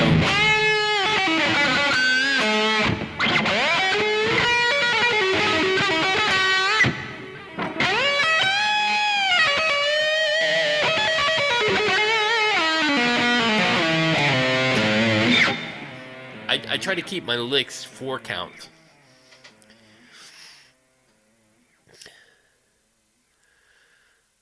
How much would I price? You mean tennis nuts? You mean if I was to buy a sir, how much would I pay? $1,500 to $1,800. That's all they're worth. It's the same fucking piece of wood, same neck, same fret material. So how much better can they make it? It's just the setup, maybe. Maybe they extra polished it. But again, why would I pay that Andy Woods model that he showed the other night was $3,650, and the higher end is like $5,000. Why would I pay $4,000 with tax for an Andy Wood model? Honestly, who is Andy Wood? He's a hired gun by Rascal Flatts. He was a hired gun and failed with Scott Stapp. Why would I pay for a social media guy that has really some credits but isn't a household name? He's not a Richie Kotzen. He's not an Eddie Van Halen. So why would I pay that kind of money? That makes no... It's like a Grace Bauer signature a Gibson SG. Why would I buy a Grace Bauer signature? To me, she sucks. You know, and no offense to Nita Strauss, but she's not that good either. Let's face it. Let's call a spade a spade. She's got tits and ass, and she's good looking. She's pretty to look at. How many guys would wipe the floor with her? Tons. And she's not even a great performer. She's not out there putting on a show where you go, holy shit, that's amazing. You know, that whole...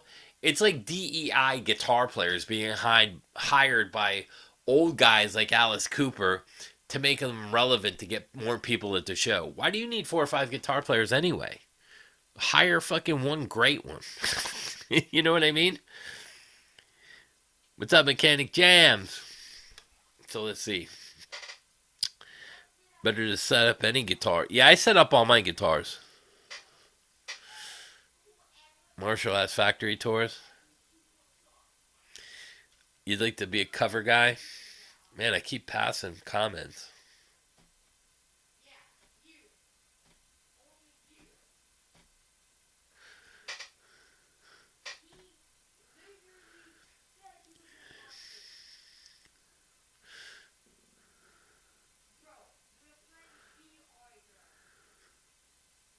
Yeah, I've seen some of the factory tours, but I'd like to see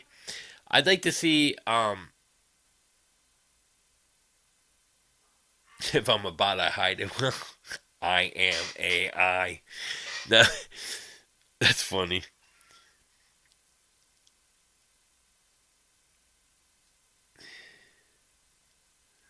Cork sniffer guitar players, yeah.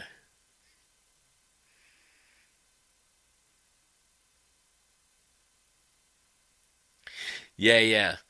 And that's the whole idea.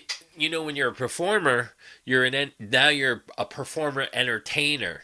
So not only are you like the person that wrote the song or the artist that wrote it, now you have to go perform it, and you have to perform it well because people pay a lot of money to see you, and then you also have to be the entertainer and put on a show. No one wants to see a jukebox there, and that's where a lot of these people like the Blake Witten guy, and they don't know how to do that yet, and that's why they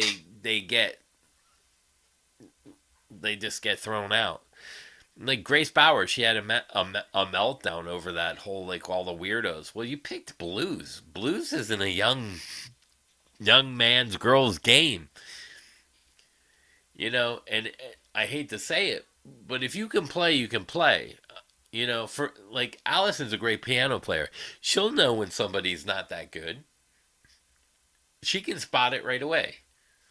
Now I had someone come up to me at the Quiet Riot shows and tell me, dude, Alex is not even close to you.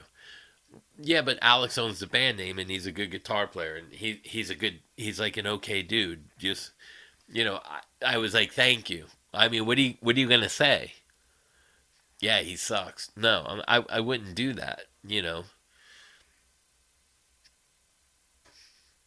I'm not gonna say Alex Grassi from Quiet Riot sucked. Do I think he's a technically great player? No, he does his job.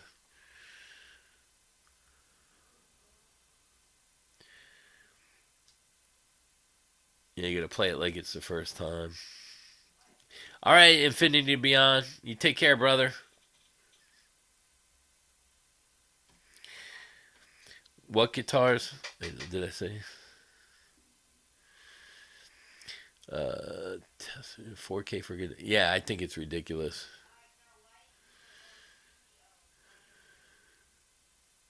Yeah, well, he does it for views and to sell tickets.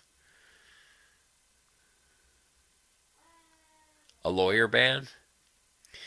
You gotta come play with Spitz. I saw one, but I missed it. What kind of guitars did I used to play? Let me go back up. Man, these are going fast tonight. What guitars did I play back in the GIT days? We all had like Charvels and Jacksons and Kramers, Ibanez's.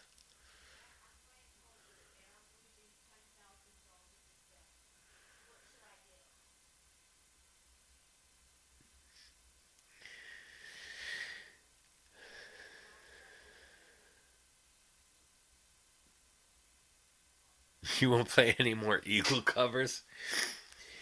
Well, they won't go after you. You just gotta demonetize. You gotta You know the little button that says monetize or unmonetize. You just hit that little click box mechanic, and you're fine. Yeah, that's what Beato should have been doing. It's funny how Beato don't talk about the copyright shit no more. Eh? We put an end to that, didn't we?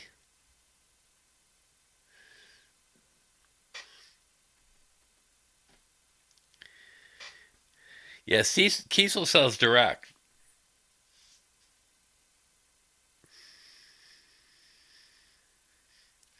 Yeah, because everybody wants to make money. See, that's where Kiesel, some of those companies are smart. You got to buy direct like that because, no one's adding extra money on there. Like a Gibson Les Paul Standard. They cost probably,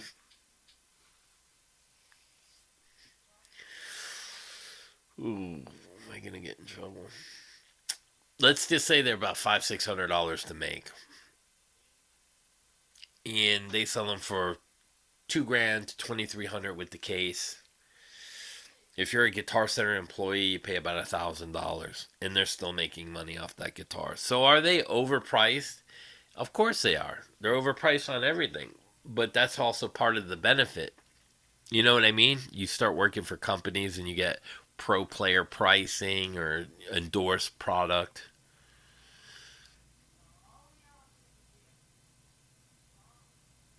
Yeah, Grace Bowers. Yeah, I don't.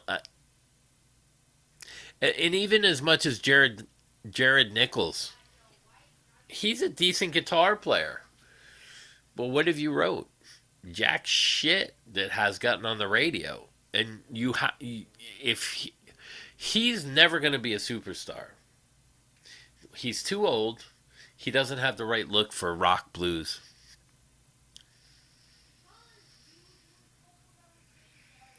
You ever seen Guitar Wars 2003? No, I didn't. I haven't seen that. Yeah, yeah. Oh, you're not monetized? They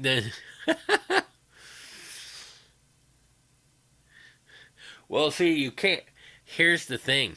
You can't. It's copywritten material. You can't. You can't teach it for making like teaching it and making money. You have to give it technically. He's right. You have to give BMI so he gets his cut because you're making money off the song by teaching it. So if you play covers and you make money by playing covers, those bars and clubs are supposed to have BMI and ASCAP licensing so that they just get a flat fee and it goes to all the artists. That's a great statement though because it is true. The standards are 5,700. The greenies were a little bit more money. They were like 28, 29 here, I think.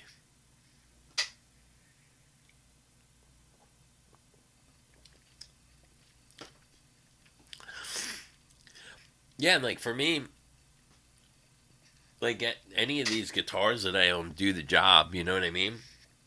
I don't have to have. I'm not a knob guy where I have to turn my head around. Like, so I drive. You guys know I have cars. I don't drive the IROC. I don't drive my Tundra. I don't drive a Corvette or a sports car. I drive a Camry every day because I don't give a shit. Same thing with the. It's kind of like the setup. The Camry will get you to where you need to go just fine. Now driving a $3 million McLaren, oh yeah, it's a lot cooler, and it feels better because your endorphins are rushing by the people looking at you. But is it really better for $3 million than a Camry? Fuck no. It's a status symbol. Just like an 80-year-old man with a 25-year-old woman. It's a status symbol. You think they got shit in common? Yeah, his money, and she likes spending his money. Or vice versa. A sugar mama.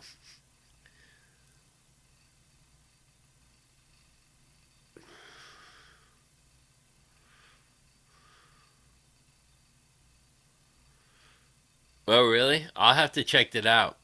It was Guitar Show Awards 2003. I'll check that out when I'm done. Yeah. And actually, Don Henley shouldn't be suing anybody because it was Linda Ronstadt that put the Eagles together. They all worked for her at one point in time. Where's her cut? What do you like a lead person? You know that sells leads.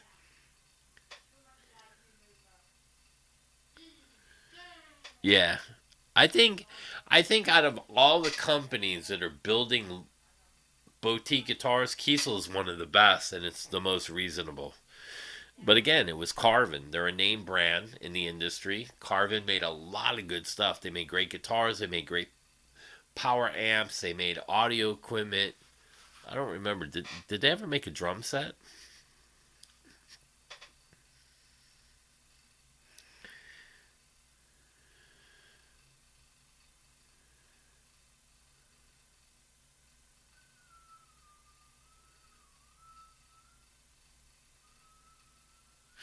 Yeah, yeah. Because if you're doing a school band and you're getting people in a place for money, you do have to pay for the licensing. You do. Now, if it's a free event, they don't because no one's making money. But the same thing is if, like, let's say Guitar Center had like the drum off thing, and they started pulling people inside the store, and they were selling drums because those people normally wouldn't buy drums there. That's like a weird thing. But how would you monitor that?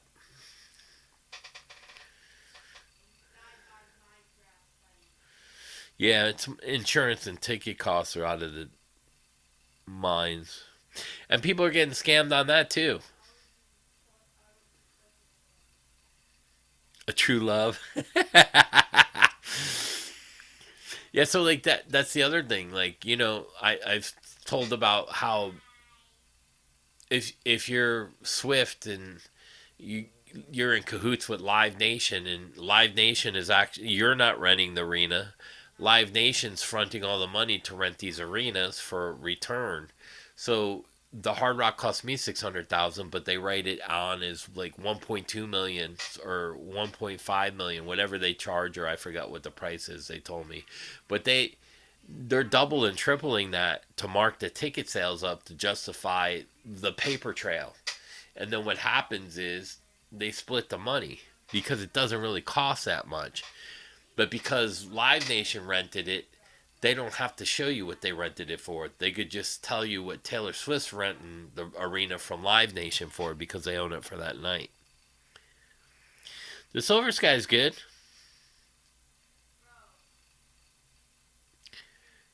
Yeah.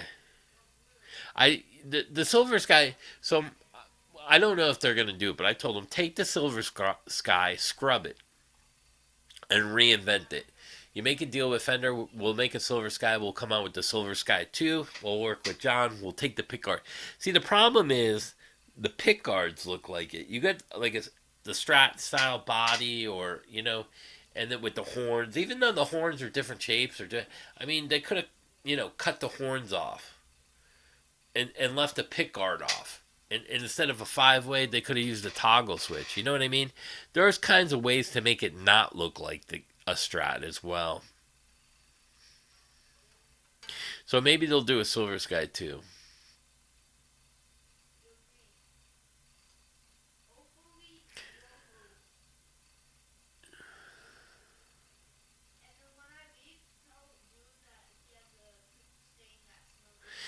Well, Allison, are you playing the covers? I forget. No, no. You know why? It has to be of the original recording or something. I forget the monetize. Like I can play. Like I don't get copyrights for if I play Van Halen.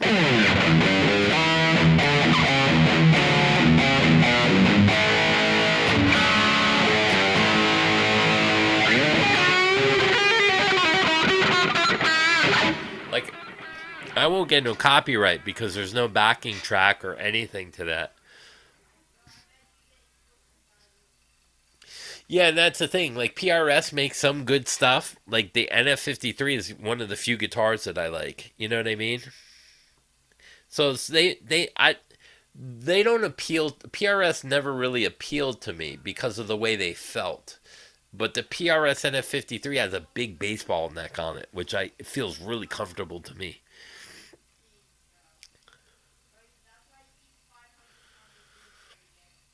There you go. Brooklyn Sound Garage. That's a cool name for a guitar if you could fit it on there.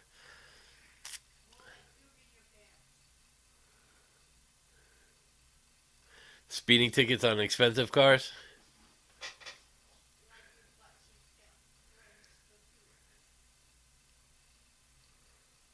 The core.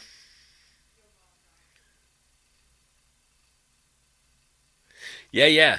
So you could. That's a great point. So why even put the Fender jack on there? Like you could have taken the telly plate with the volume, and put it on the Silver Sky. So you're crossing a telly with a Strat. I mean, there's so many ways to get around it.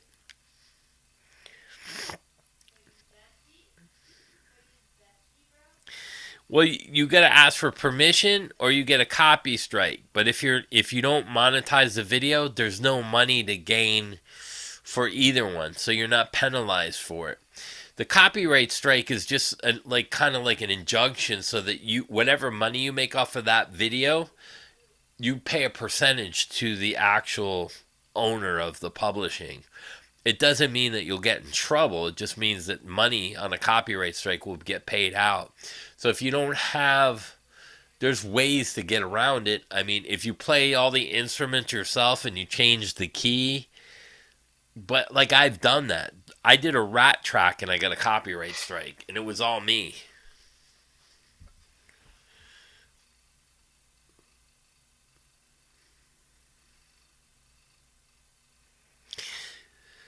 Yeah, and you can if you go to YouTube, free music uploads, like you'll see there are cover songs that you can play that aren't copy striked. Hey, what's up, Deer Creek? The original Wolfgang? What, the PV one? Mullet? The PV Wolfgang was the best one they ever made. I mean, the Music Man is okay, but for me, the PV is the shit. The PV Wolfgangs were way better than any guitar out of all three of them. The EVH, the PV, and the Music Man. PV Wolfgang was the shit. I think PV did it better than any one of them.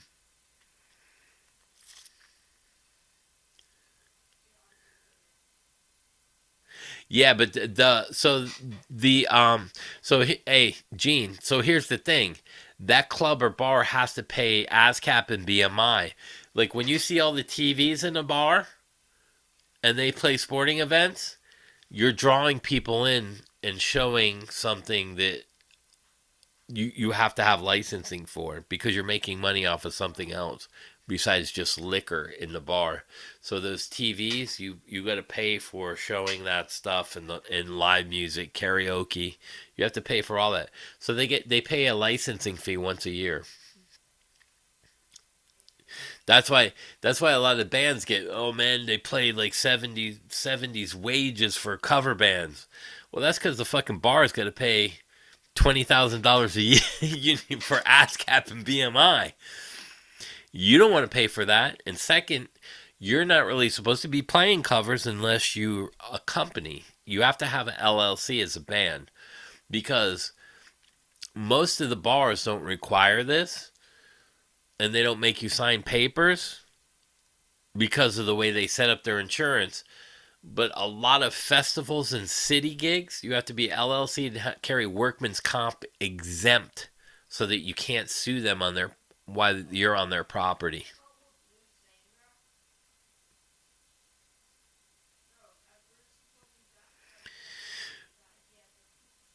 Yeah, you can get a strike. Most of the time you won't lose your channel, but you are right. It's happened before.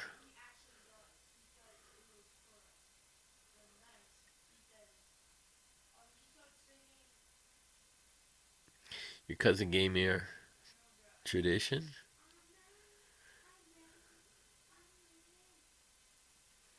Nice. No, I never heard of him.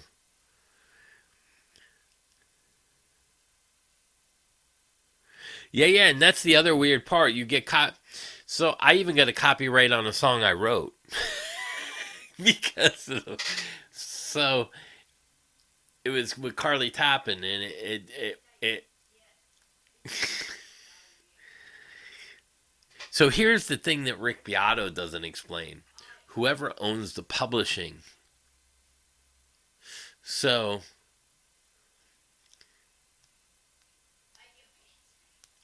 it's kind of tricky because the record label might own the publishing, or so it gets detailed. So the reason why usually like if your song's copyrighted with the publishing and everything, there might be more than one writer of a song. So if you get a strike and they take from your channel the money, that money gets divided properly. It's kind of tricky.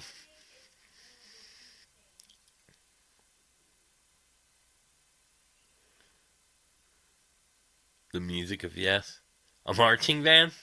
That's fucking cool. Imagine how many more PRS guitars would sell if they had alternative headstocks like Gibson. Yeah, yeah, it's true. Like for me, PRS, the Silver Sky, just get a Fender license and then put the Fender headstock on there with your name, PRS. Just write Silver Sky and then licensed by Fender, and you're fine.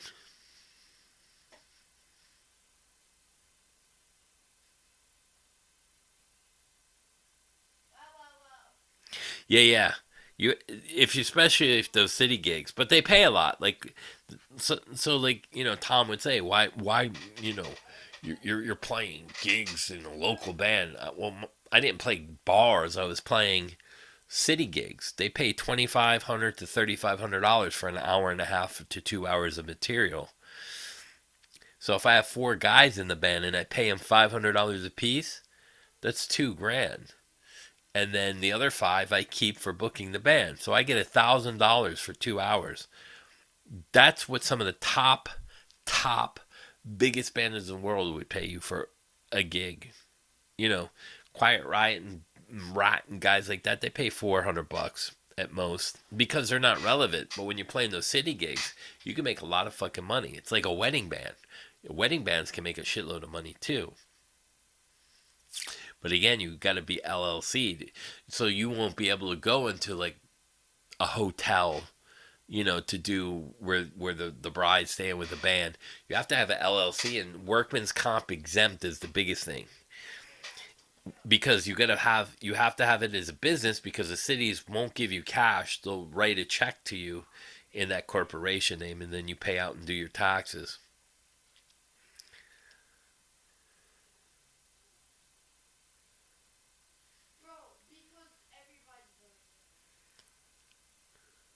Yeah, they might take the video down. Hey, what's up, Joe? Oh yeah, even with your own material. Well, you play a lot of covers, even though it might be like a bass track or something. But like, when you and yeah, because you're playing other people's music. But they're not gonna do anything to you unless they'll try to split the money up. Because in reality, Van Halen doesn't want to take your videos down. They rather get, if they had a million bands playing Van Halen covers, that's a million bands would have to pay a percentage of their video on YouTube that Van Halen would make money of. You know what I mean? So they don't really want to take you down. They want all the bands just to pay. It's a better scenario. That's why I said Fender would be better off licensing everybody and controlling the quality of it, so that they can control the fakes to not be so good, so that they can just be on the same tier level as a Squire. And then they make money from all the guitars. It would only benefit them and draw more money in. And then you have quality control. It's kind of like, let's face it, you're never going to stop drugs. You're never going to stop crack. You're never going to stop cocaine. But if the government regulated it, they would keep the fentanyl out of it now, wouldn't they? So whose fault is it? You know what I'm saying? If they regulate it, no one dies from stupid shit. You know what I mean? Maybe. And then they can control the amounts that you get in a certain time period. So you as an individual have to be responsible. Not saying drugs are good, but doctors write prescriptions. I mean, if you have Xanax and you take fucking the whole bottle, you're done. You know what I mean? You can't be stupid about it either. You know what I mean? You got to have some common sense.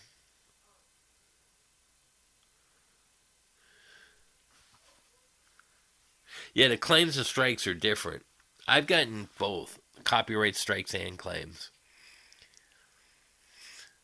I gotten two strikes, but they didn't do nothing. I fought my strikes though, and I won. Just have to fight them in within the 10 days or whatever it is. I forget. You probably know better than me, Creaky. It's in 10 or 45. I forgot how many days you have to respond to it.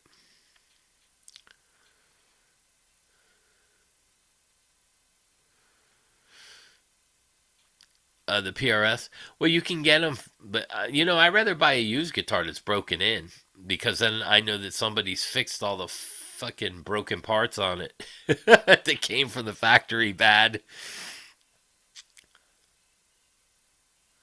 Paul Reed Squire. Paul Squire Reed. PRS. Paul Reed Squire. Yeah, man.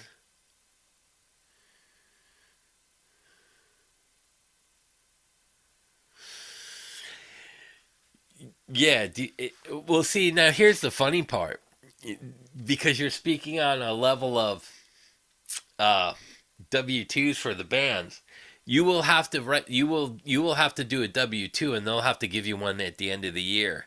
So when you rent an arena out, that all changes, because the company makes you buy insurance as a liability, so you can't sue them on private property. It's an interesting thing. This is where I say it's totally different. You need contract readers to look at this stuff. It gets complex. So Live Nation rents it. They pay all the insurances and everything on there, and then they triple the price of what they paid to justify the costs so that they're covered and make extra money. Yeah, that's yeah, exactly. It sounds like you're getting pimped by YouTube.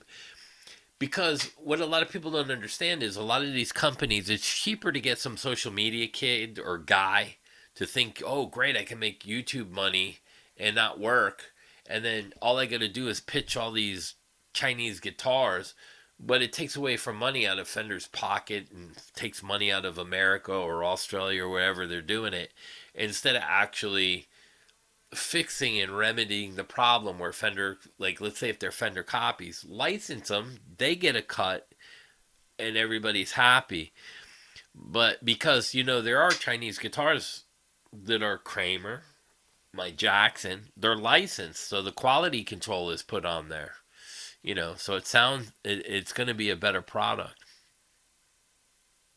And so like they figure if they give somebody a $100 guitar for free, and they give out, let's see, $100, they give it out $100 guitars. That's nothing, and you're reaching a huge audience because each YouTuber has different people on there. That's better than paying one artist $10,000 for ads. So they're using other means. It's kind of like your cable. You buy cable. I pay $288 a month. That's what my cell phones. I cheap. I got 4 TVs and 3 or 4 cell phones. But when you go on Netflix, they want you to rent like a 20-year-old movie. I'm not doing that.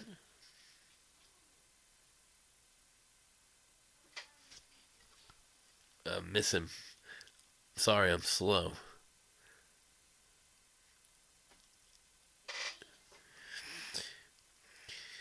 You tried to make a short video playing back company can't get enough, and it got blocked, so it has to do it. Yeah, that's the other thing.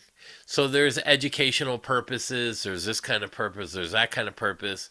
There's like you can do reaction videos. So you can take other people's videos and so let me getting into YouTube is complicated.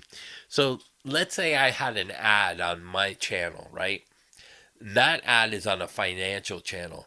They get 4 times the amount for that ad because they figure finance, more people are watching that because they have a lots of money and they would sell their product 4 times more likely than on my channel. So I get half the money that they're paying a financial guy.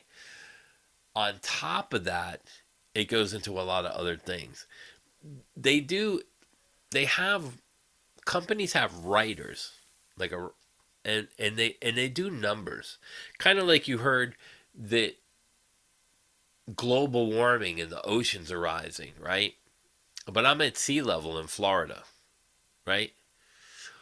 If global warming was really happening, why would 17 billionaires move off the coast of Florida with multi-million dollar, $100 million, $50 million mansions? And why would the insurance companies insure them when they do projected forecasting on disasters? So you have to start and think. This guy's talking about global warming and the ice caps are melting and the oceans are rising. Why are insurance companies still allowing building to go right on the coast? So you have to be smarter than the next guy in what he says. And that global warming and everything, I'm sure it may be happening to some degree, but it's not happening to the degree that they're talking about because they're not telling you all the facts. And that reminds me of YouTube and social media.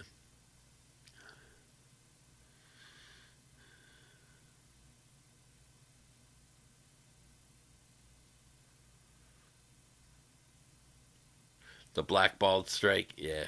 We all know what those are.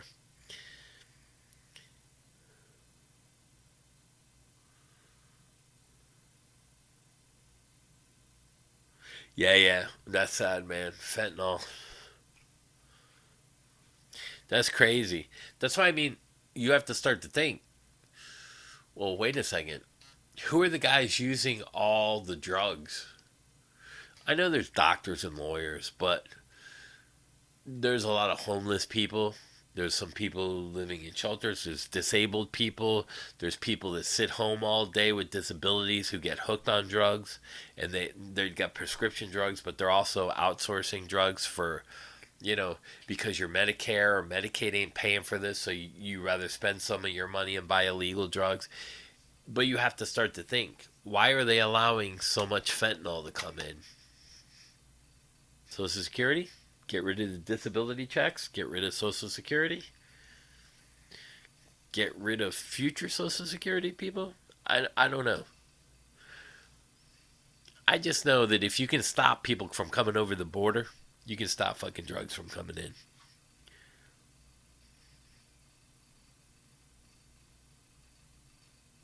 I used the backing track. One was the cover, one was the original. You fought a strike that disabled my live streaming for 3 months?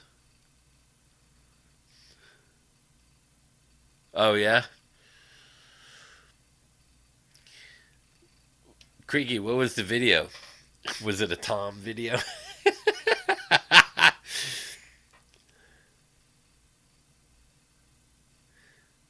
Yeah, concerts are really expensive, man. Quiet Riot was $125 a ticket.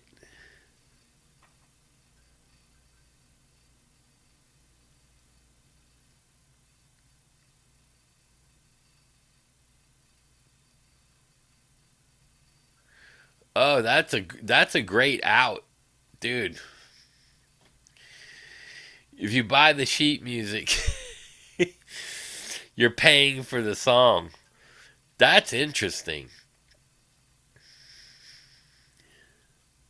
Yeah, YouTube is free. Wait till they start to charge. Yeah, they already got the free advertising done if you buy the upgraded YouTube. Yeah, I see. He weighed in. I didn't see the video yet.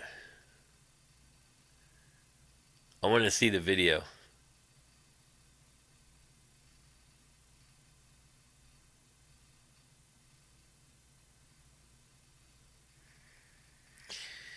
Yeah, I've lived in Florida for a long time.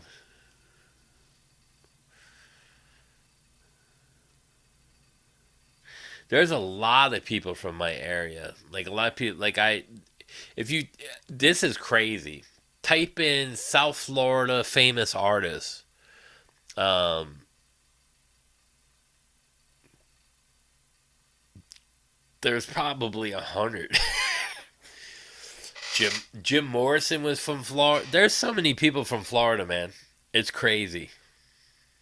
Yeah, they want us dead.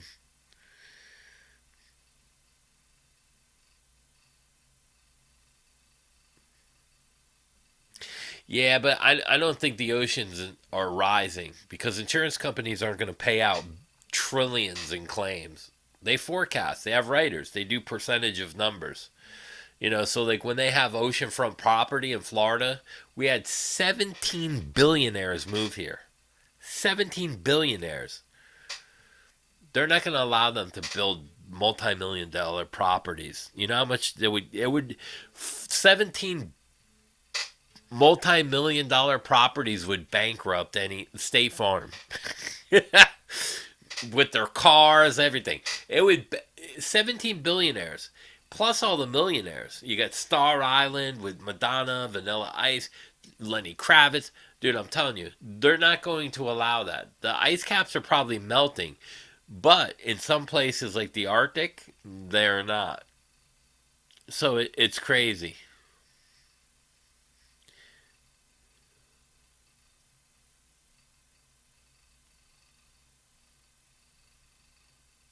Yeah.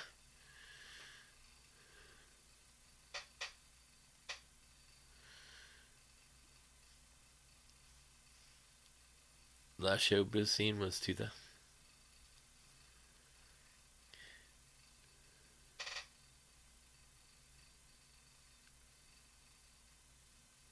Oh shit! Really? National Geographic?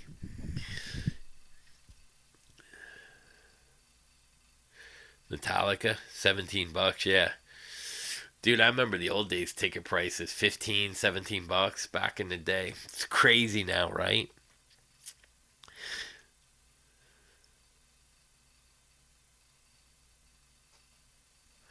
Rachel's a Zionist. Is he really? I didn't know that. How do I?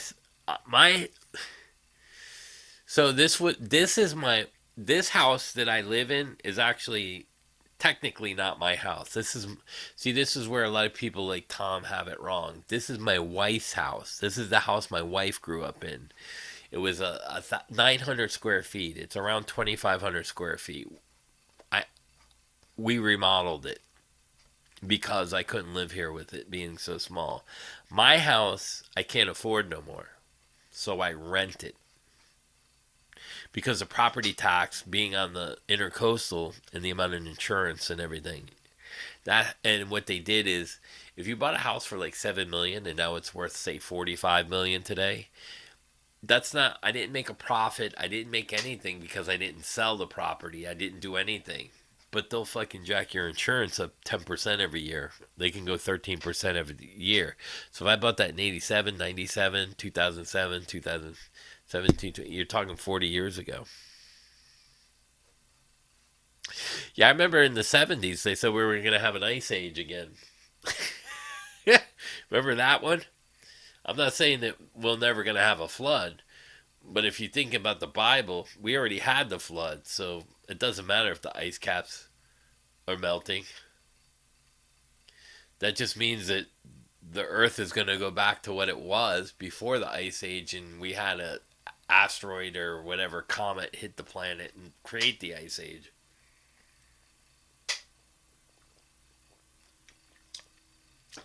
Because they tell you the Arctic, under all that snow, is tropical islands.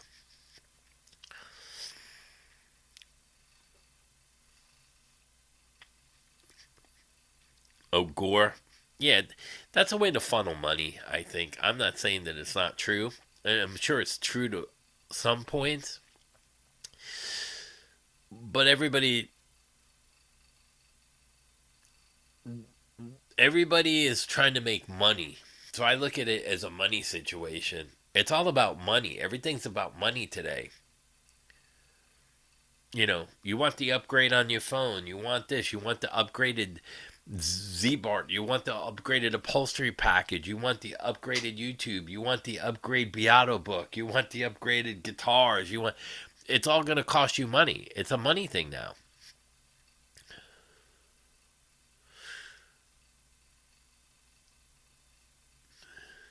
Oh yeah, $7 for the doors.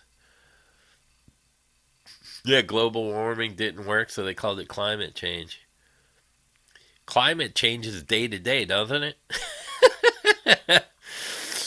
Especially in Florida. Fuck, it's rainy one day, fucking overcast the next day, it's sunny the next day. I go through 4 seasons in 2 days.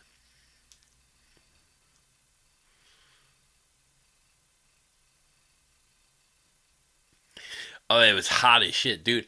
I opened my door today and I shut it. I'm like, I'm not going out there. It was 95 degrees and the humidity had it at the index. It was like 104.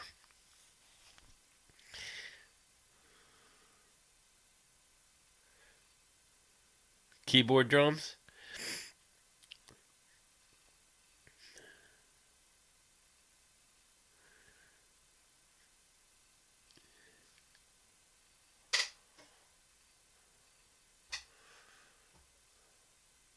Well, there's a lot about history that we're not told about. I go in great detail. I've read every book on religion. So like I was very interested in different religions, different cultures. I've read a lot of books on historical documentations of certain people that lived here before. So that there was actually a group of people that lived here in the Americas before the Indians. They were of Spanish descent, so they had dark skin, so they weren't recognized as original people of the land, but they lived on rivers. There's a whole story about this. You can look it up. It's a fact. We get told it's like the Grand Canyons. You can't even go and explore the caves no more because some of it has Egyptian artifacts. How the fuck did that happen? There's a lot that's not told. The whole Alex Haley Root story redefined slavery for us because it wasn't like that. It's all there were 20 million slaves traded out of slavery. I think it was five, six, 700,000 out of 20 million only made it to the United States. Brazil got 5 million. You don't hear them crying race shit over there. You know what I mean? People blow shit out of proportion. It's just because it's a money making thing. You can start charities, you can start foundations, Black Lives Matter, this, reparation. It's a money grab. The Indians with now, I watched an Indian yelling at a young Indian yelling at the white people, saying it's my land. No, it's not your land. Your ancestors said that they had no rights to claim any land was theirs because it was created by a higher entity called a god, and that you as a people could not claim the land, so the Westerners claimed it because you said you couldn't claim it. It's basically, I don't know what you call it, stupidity. I mean, I guess so. Out of not claiming the land, they still started paying them and gave them reservations, and you know, and it's the same thing with the slave trade. It was the Africans going into the jungles, killing the other Africans, and grabbing them and making hostages. Basically, the Indians were going into other tribes and killing other tribes and creating slaves out of the American Indian. They had help, but Indians liked guns and whiskey, just like the Africans liked guns and whiskey. I mean, there was always an incentive to give it to them, but nobody wants to take the actual liability. It was a group effort. You know what I mean? No one's go. Most of the ships out of Africa, they said they wouldn't even port the ships in Africa because of the diseases. The tropical diseases would kill ships. Some ships didn't even make it across the seas because those old ships weren't, they didn't have GPS and shit, so they would go through storms and sink. Some of the captains died. Whole crews have died. I mean, they don't tell you all the facts. They're just not gonna. It's just a way of our life, and yeah, it's bipolar weather here for sure. But it's like, what's the benefit of telling the truth? You can't. Once the truth's out, there's no more money to be made of it. The acid rain. Oh, ran crazy of the '80s. Spanish is European. Yeah, yeah, yeah. So there's a group of people that were here, but they because of their color of their skin, they weren't recognized as natives to America. They were here before the Indians. They might have been Portuguese.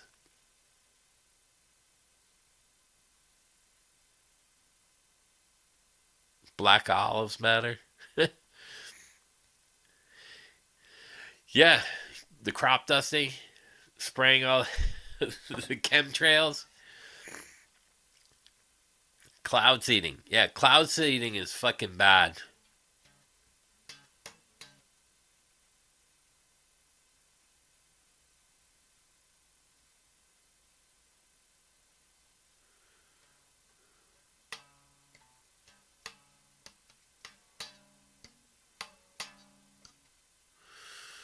Native. Yeah, they might have. I don't know. I don't know who stole the land from who, but I know there was a group that lived on rivers. I forget what they're called. I don't know if my thing is because I read the story on it, and you can actually go. I forgot what state they were in too. Let's see. The original people in the United States not recognized by color. Let me see if it'll be on here.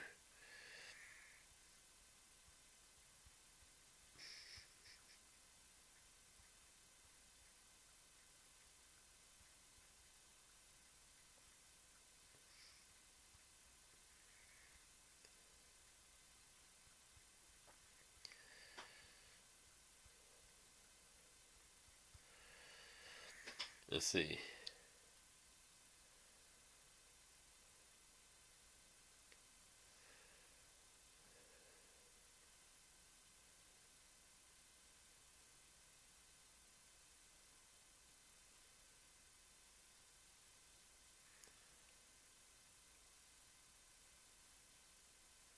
Yeah, that was the other thing. There were black Indians too.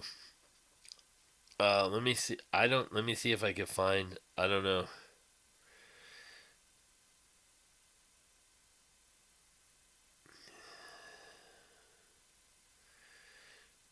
See, it's not telling me the people. I'll have to find it for you guys because it's a really interesting story. You know, which was crazy to me. I was like, what? Why don't they teach that in school? Chemtrails, baby. Yeah, absolutely. The two first slave owners were black. The first richest woman in the United States was black in the 1800s too.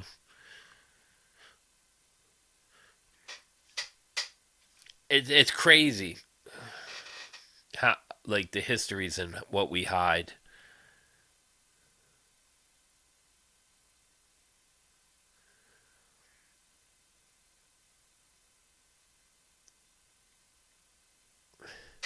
Yeah, that's true.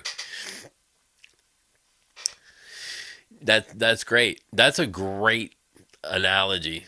If you think ice that's melting is going to flood anything, fill a cup with ice and then pour it up and let the ice melt. It won't overfill. Yeah, that's kind of cool.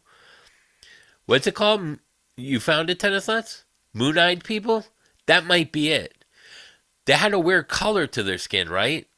They lived on the rivers. What state were they in? Oh, they were north of Georgia. Holy shit, he found it. Yeah, yeah, yeah. That's fucking crazy, right? The moon-eyed people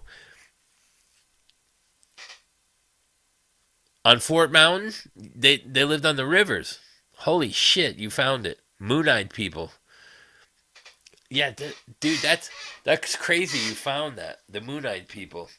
Yeah, because a lot of people don't know what that is. I'm like, dude, we the Indians aren't the first here. Let's see, moon-eyed people. They didn't know how to classify them, but they were here before the Indians. A legendary race described in oral traditions attributed to the Cherokee. According to the lore, they were a distinct non native group characterized by pale skin, beards, and large pale eyes that made them highly sensitive to the sun because they could not see well in the daylight. Show more. They were credited with constructing enigmatic pre-Columbian stone fortifications and mounds found through Appalachia, such as the stone wall atop of Fort Mountain in Georgia. Yeah, see, like the Moon-eyed people. Why aren't we taught that in school? They were revolutionary. That's insane. See what I mean? The Moon-eyed people. That's insane. They lived in the caves. Yeah, that's why, because of the sunlight.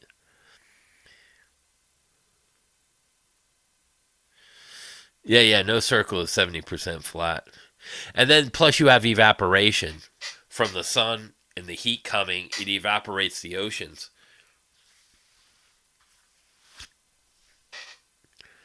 And then the evaporation goes up into the clouds and the atmosphere, which creates oxygen. Ice caps are higher than the sea level, but it's also a part of the sea. There's already a weight in the sea from the ice caps. That's kind of like thinking if Florida went under, it would push water up. No, it's the same amount of mass on the planet. So if you have an ice cap way above here, if it just melts, the water dissipates. I mean, it could go a little higher at first, but it's going to dissipate. The caps are melting from the sunlight, but when it melts, it just doesn't turn into water. It also evaporates. Turns into oxygen. Oh, it's a legit guitar question. What's the major differences between a Gibson and Epi SG other than two frets? Probably the price tag. I mean, There are some SGs, Epiphone. Like I have an Epiphone Les Paul. It's the purple one. I don't know. Can you see it? Right behind me. That Epiphone Les Paul, the purple one next to the purple Strat, plays just as good as any Les Paul I have.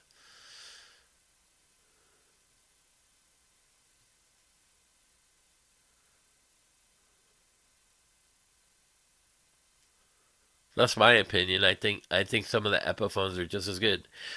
That's a Tommy Thayer Gene. That's a Tommy Thayer Kiss Epiphone Les Paul. You can buy one of those used for $400 or $500, bro. Go buy one of those. Right here. Let's see. Can I get it?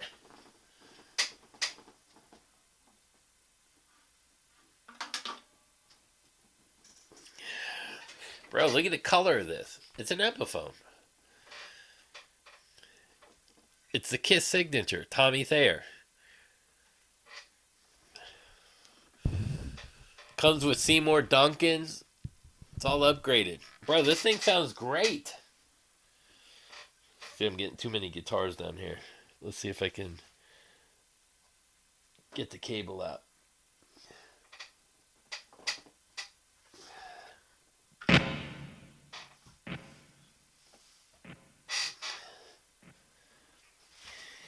I paid a lot, not a lot of money, but full price for this. But I had Sam Ash go through like 300 of these to get me the lowest serial number.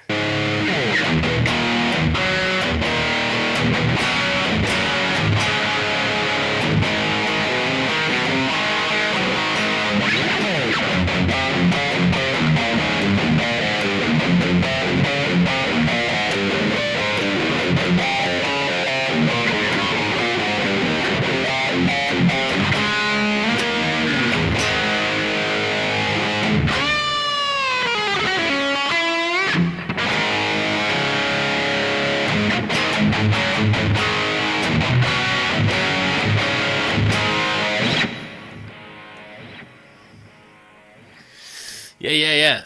This is an Epiphone Les Paul. I love these. These are badass. Epiphones are badass. No, I seen yours too. That's a nice one. I didn't put a comment on there yet. I was commenting on some of your other ones. I was trying to go through some of your videos.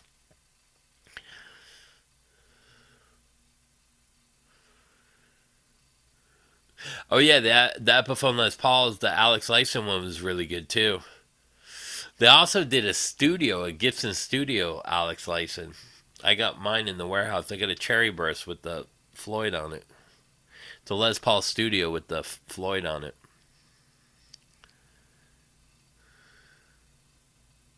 Yeah, if the ice cat. Yeah, because all that dissipation would go into the atmosphere, and we'd probably have more rain. Yeah, I think you can get these for like 400 or 500. Look on Guitar Center used, bro. It comes with like a purple case and everything, and a signed autograph. Like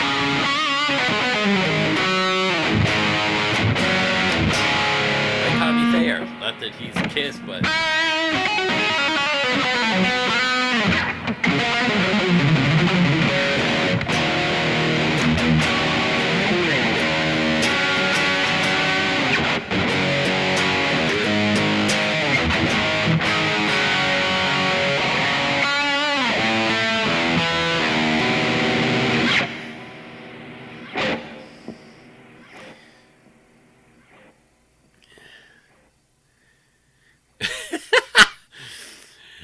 When you pee in the ocean, it rises.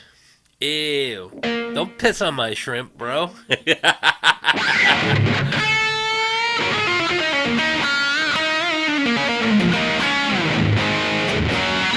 They just had one at the Guitar Center by my house.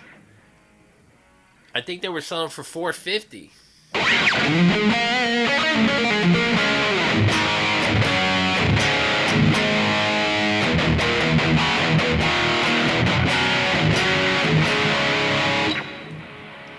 Made in China, right?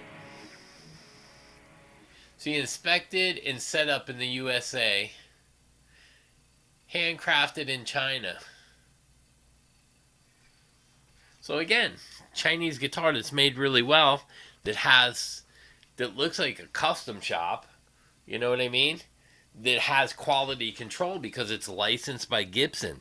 That's what Fender should do with all the copies.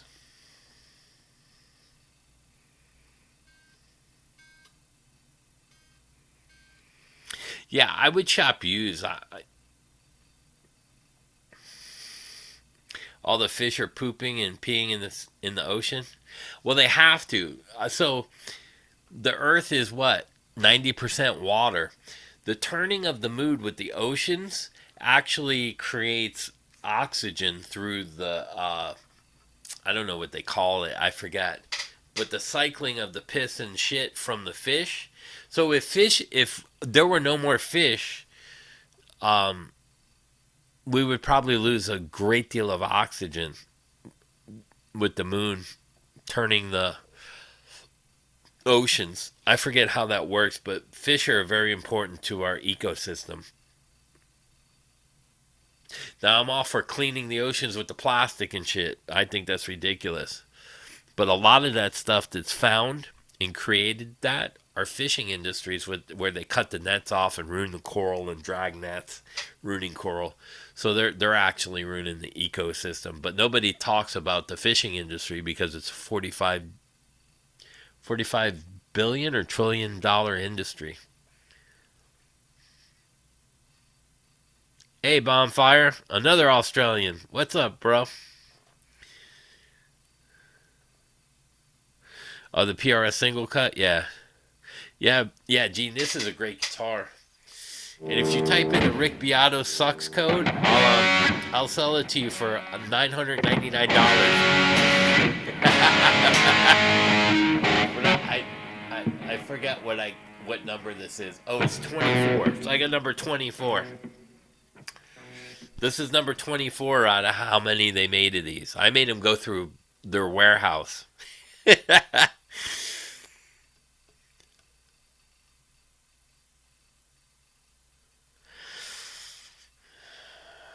Yeah. So that's the thing. So if Gibson and Fender got together and started licensing the chipsins and the copies, they get a cut for that. They would make probably millions upon millions. Everyone's happy, then they can control the quality of them as well.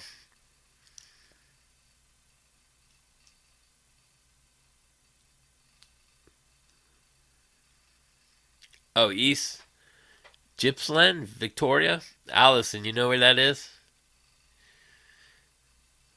Or she leave? No, she's still here. I see her up there. Oh, I see. She said she's in Melbourne. Sarge is in Austria, and you're from Brisbane. That's cool. 4 people from Australia. Nice. The phyto. I don't know what you're fucking saying. I'm not a marine biologist. Something like that. Yeah, it's the way that with the oceans and the fish and everything and the tides with the yeah. Oh, absolutely. Thanks, man. Thanks. What if I use the code Teabag? I send you a bottle of fucking peppermint schnapps.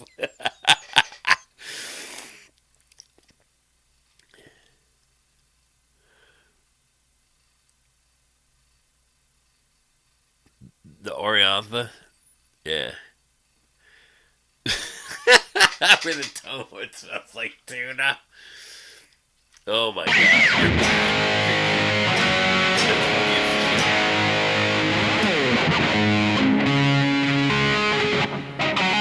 I was playing early and I don't remember. Man,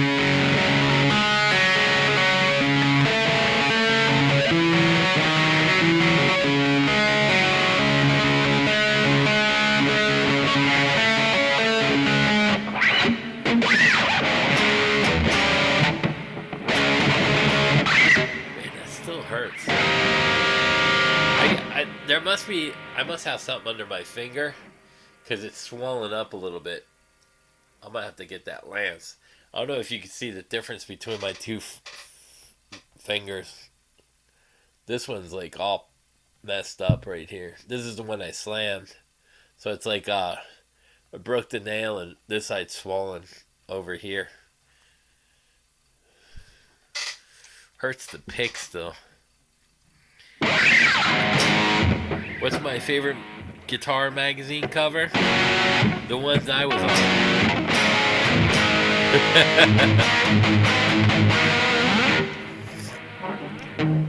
I did some Guitar World and Guitar Player magazines many years ago. I don't even remember the years or the dates. Rob Shores is a good friend of mine. He used to write for both the magazines. Robert Shores. A box of wine. Teabag gets you a box of wine from Aldi's. Damn. Oh, your youngest son's moving to Aussie next week? A poultry farm? 90K? Fuck, I need to move out there. Fuck music. 25 years old making 90 grand? Damn. I'll move in with Alice and go farm chickens.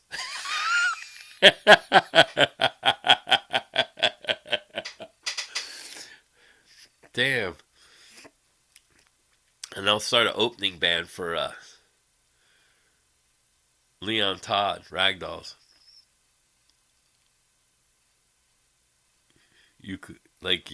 Eucalyptus?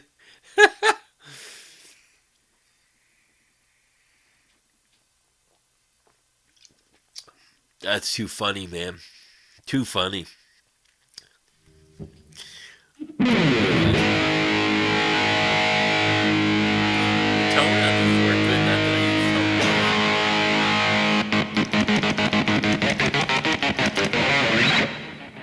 Tone on these out.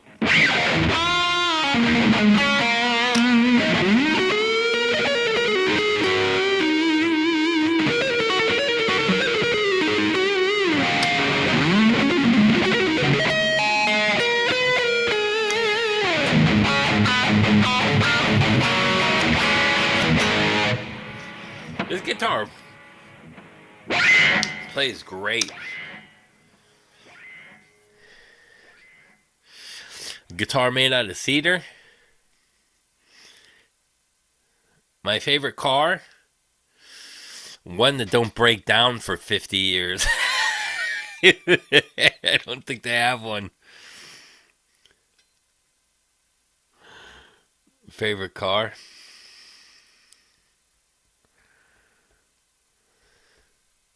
Yeah, tell him we all wish him good luck and everything.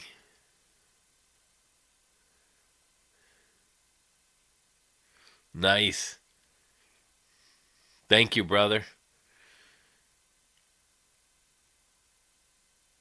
Vodka Newports. You're being polite.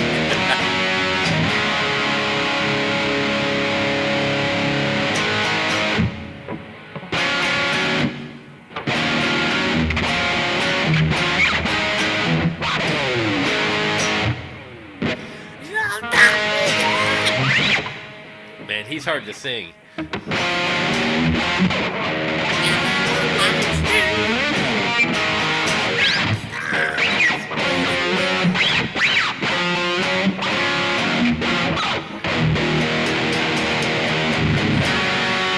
I forgot it now.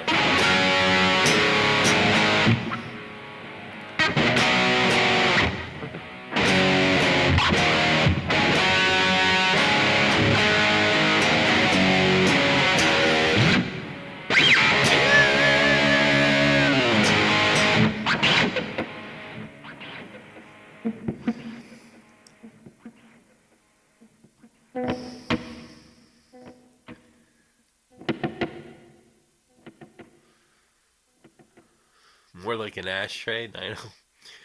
Let's go. 12 string was cedar wood. Yeah, no mics. I've been no mics for a while with this one. Does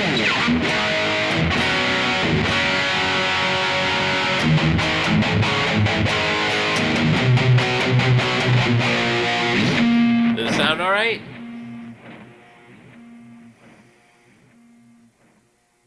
Yeah, I figure your name came from Bon Scott. That's why I did that.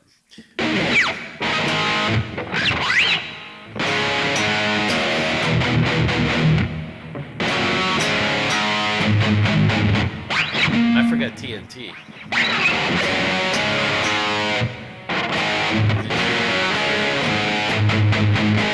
Or is it? I don't remember some of those songs.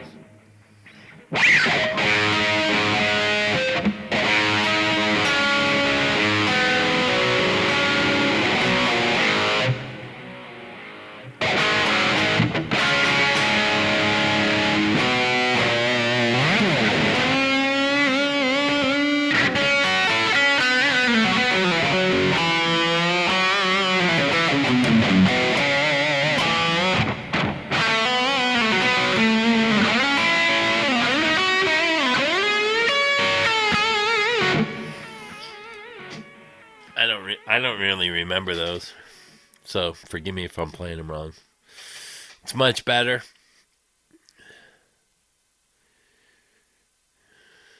If it was cedar, you wouldn't have to worry about moss. Yeah, and then you could put your cigars and your scotch in there, and it would take away all the humidity. It'd be basically a humidifier.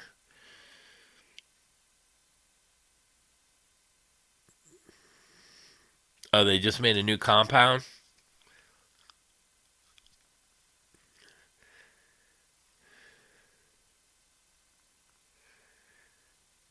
If your sound's a 10, you give me a solid 9. Well, I'm still working on trying to get to Teabag's level, so you know how that is. I'm probably like a 2 compared to him. The Maserati guitar?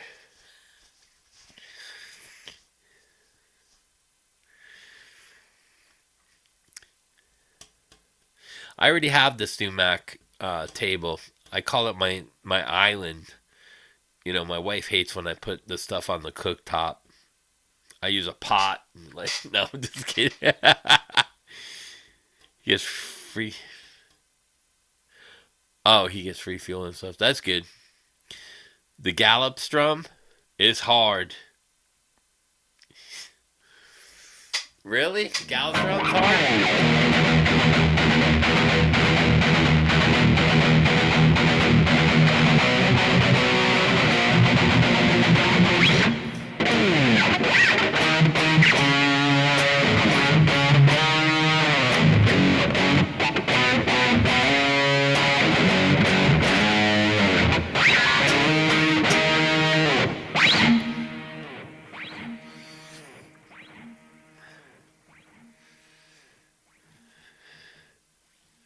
Kleenex.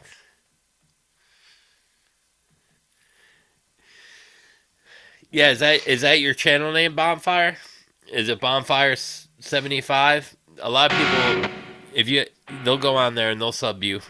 A lot of the guys you can sub them too. Like Deer Creek's got a great channel, and MT Mayhem, and a lot of these guys play Mechanic Jams. We try to help everybody out there. Tortured Poets, music. He's got a cool channel.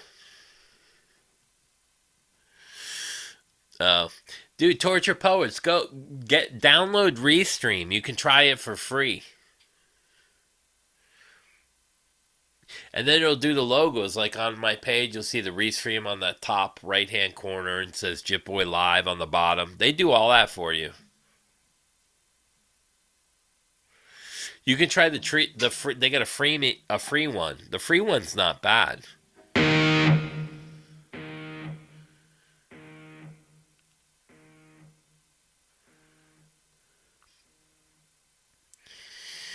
Yeah, we should start a new show. Can you play better than a fifth grader?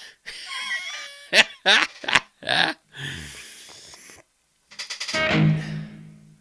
Gallop's hard.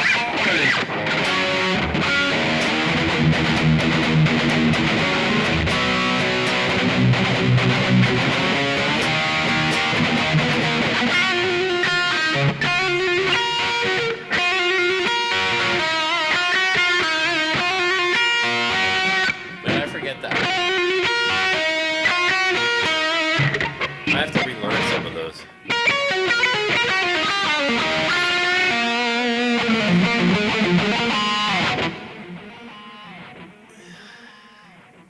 Warren DiMartini, round and round.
Up the irons.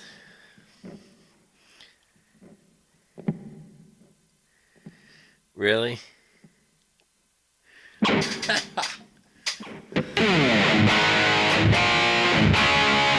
Hey, why did he delete all those? I saw the comments. I was gonna start posting to his comments, but he took them off.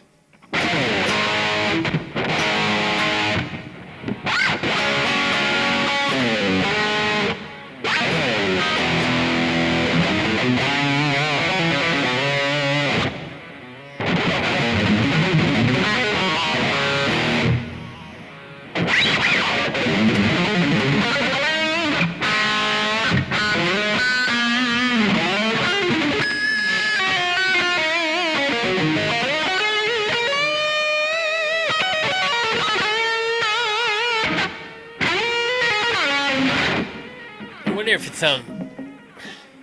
Let's see if I turn my delay up a little. Let's see. I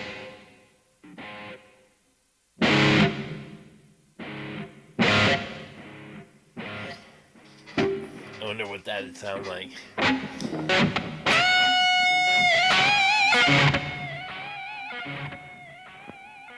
That.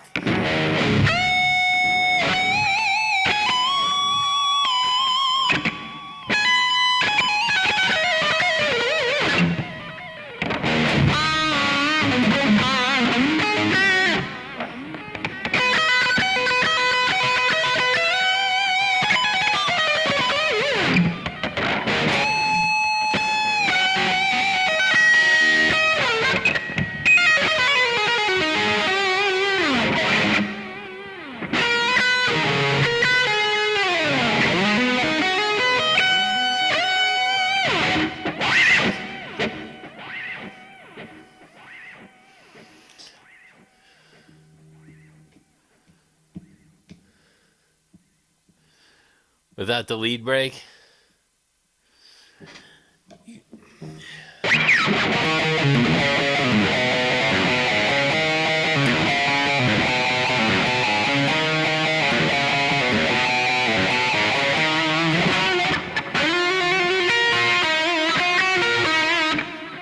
I forgot that part.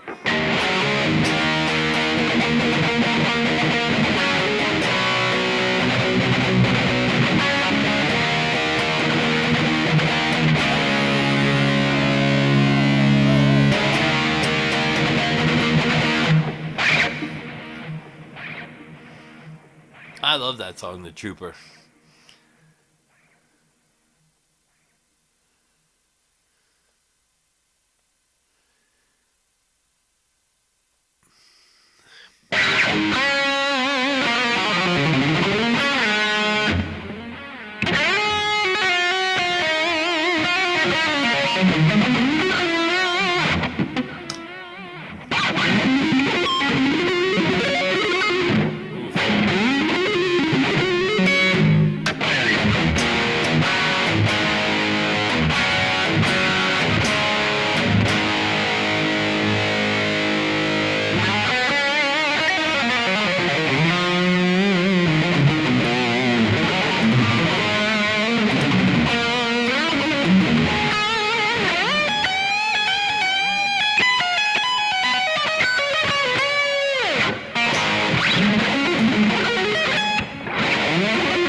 T-Bags.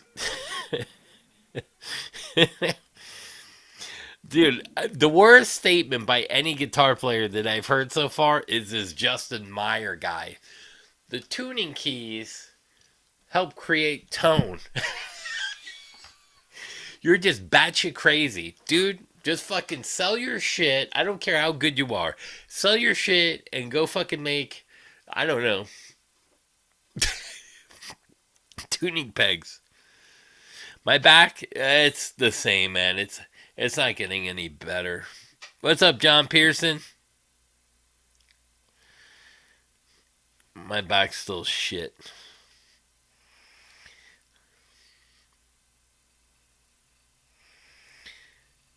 Classicalized.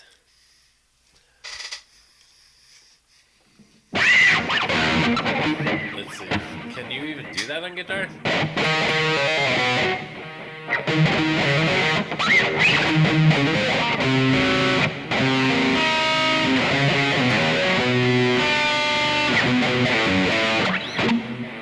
I don't even know.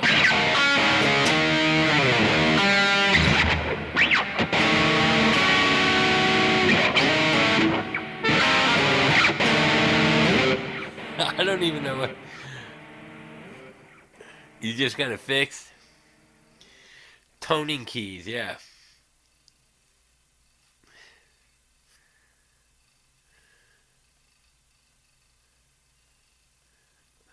You'd like to know why women buy so many shoes? Is that the way to get us back? Possibly. I don't know. Yeah, yeah. Oh, you mean it's like us equivalent to. Yeah, so every time I buy expensive guitars, I have to buy a purse. Shoes and purses, for sure. Yes, I agree with you, Scott. Shoes and purses. So when we had our kid, she had a Infinity G35, so I bought a Cadillac, the midsize SUV, limited edition one. So I was good for a year or two. You can upgrade the ante. Just the Charvel on my left. This one, that's a Jackson. The wood one. Let's see. Let's see if I can hang a few guitars up. They're all laying around.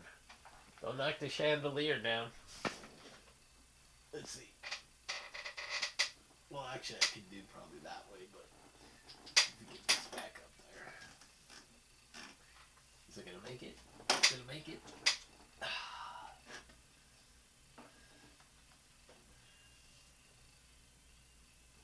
We made it. This one, this is a Jackson. It sounds kind of like the Les Paul. Same pickups.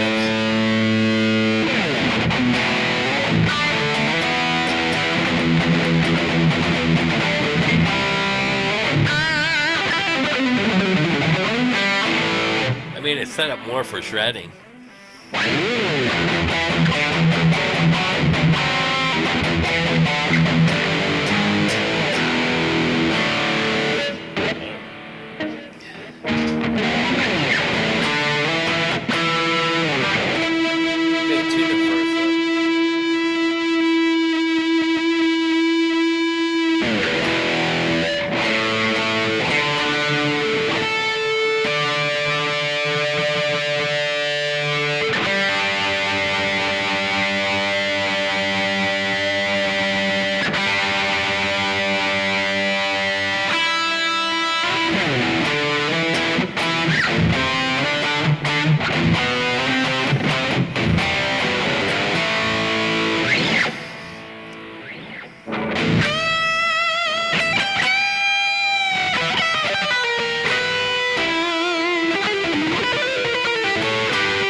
Forgive me, I suck today.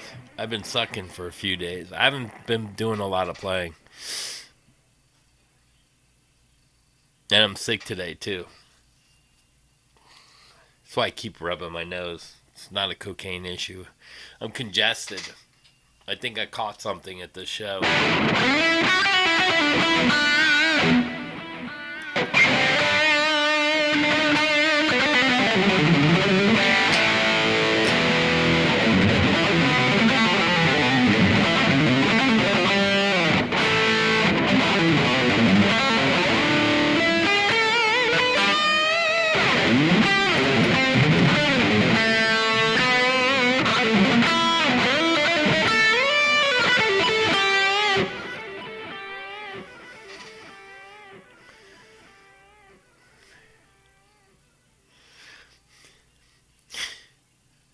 You need a baby grand.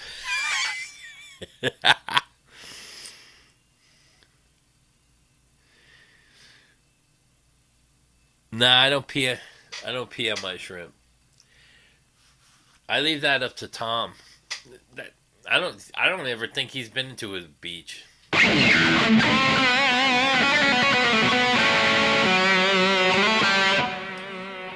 who's that? What's that actor's name in?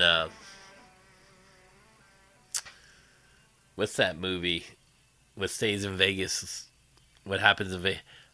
Man, I can't remember that show now. The with the monkey, they go for the wedding and stuff, and then play my favorite five licks. You mean my licks?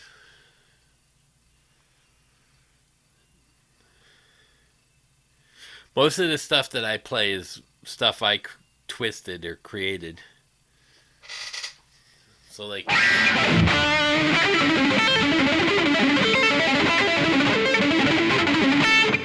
stuff like that.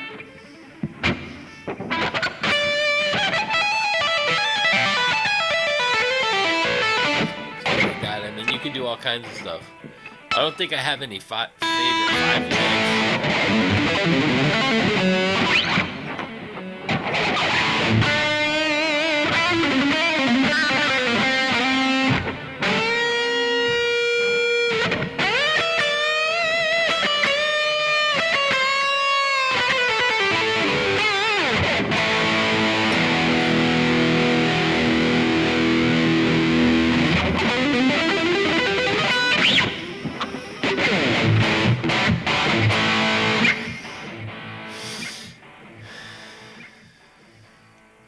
The next rant, it's the Lego rant. Bro, you haven't seen the Lego thing?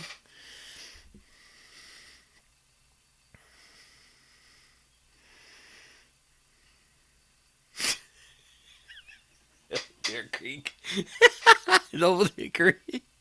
Black Sheep. The same clothes of the gigs in, right?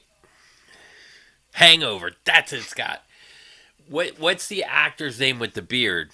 Um, he's got a weird Greek name. Um, that's who Tom's starting to look like.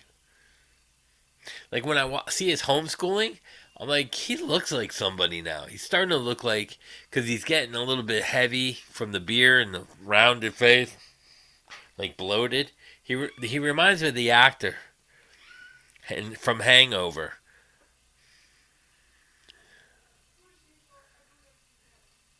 Deer Creek. What's the guy's name in Hangover? Wait a second. Wait a second. Cast the characters. Zach. Yeah, I don't know how you say his last name. Gil. Gil something. Does dude? Doesn't he? He's starting to look like him. Hangover characters. Hangover.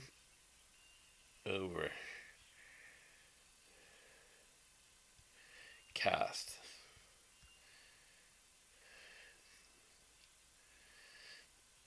Let's see. You can't tell me that doesn't look like Tom, man.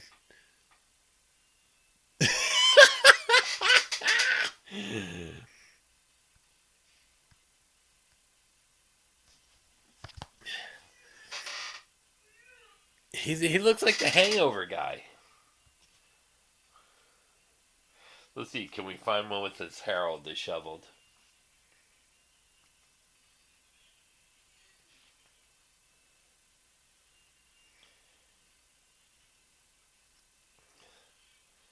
Jesus. Let me see.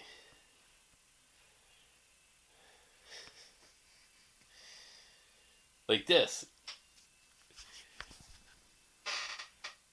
I'm telling you, it's Tom. He's been lying to us. A mini John Candy.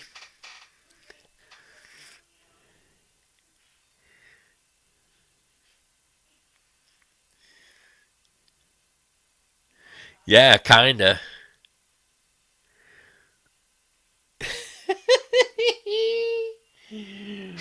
That's funny as shit.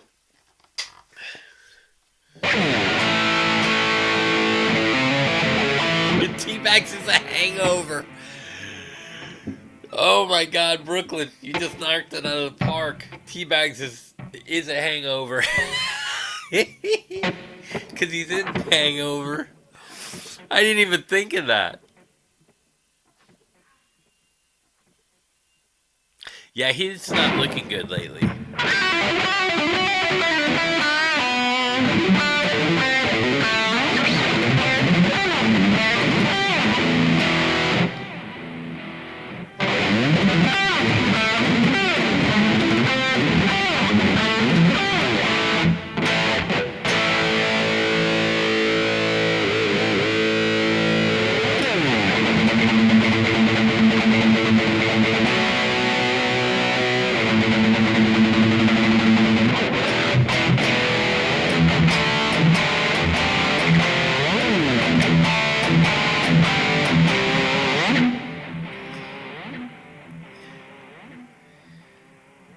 Zach's using Ozempic.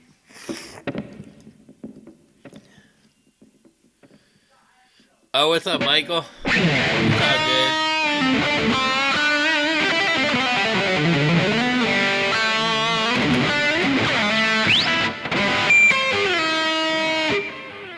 Whoops.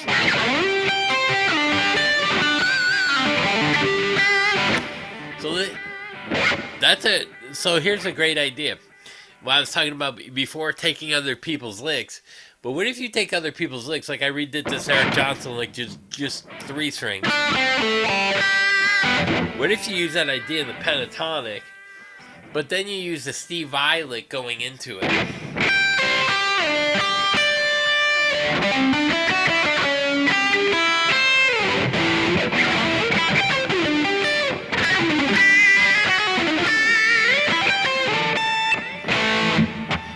There's ways to create your own identity, man.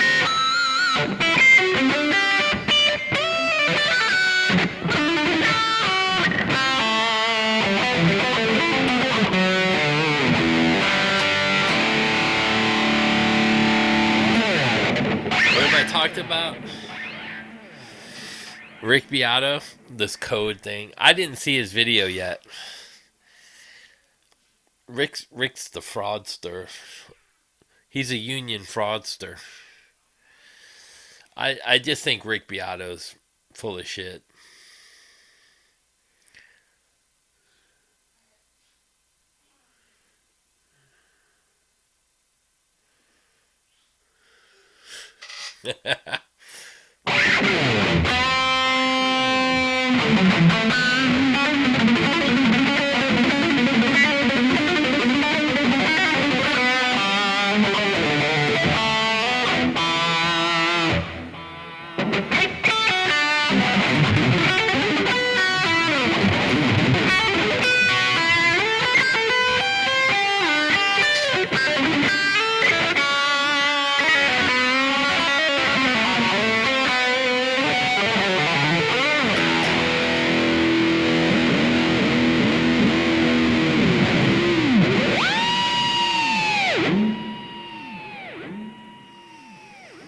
Yeah, Beato made a video about Fender. I didn't get to watch it, though. Time to hit record. Time to hit record.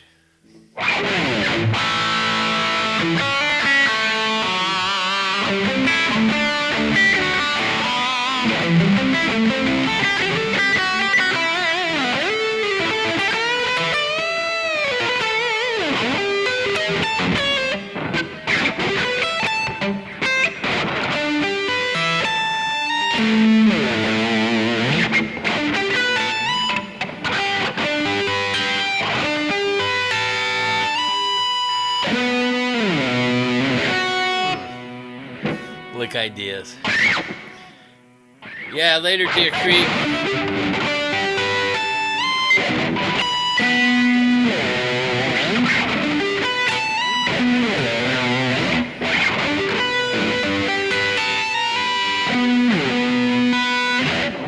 Ideas. I get ideas all the time.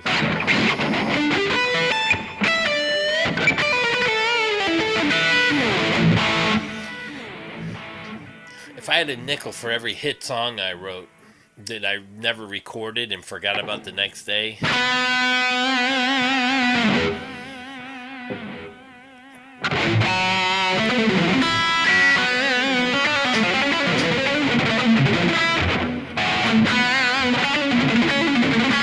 Let's see, what if I put Eric Johnson with my licks?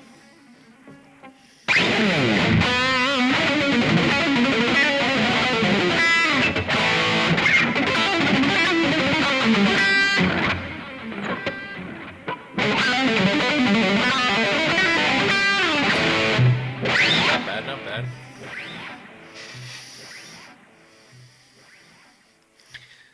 Started to sound like Close Encounters.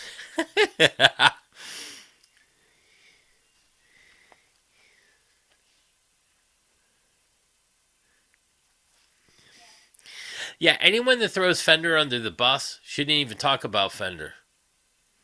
Like, again, Paranormal said the best that I could ever say it. If you boycott or don't like what Fender's doing, don't talk about it for clicks. You know what I mean? No one wants to hear your fucking 2 cents. Just fucking move on. But see, they can't resist. I didn't do a thing because there's a lot of videos. Well, you didn't have to do one today either, motherfucker.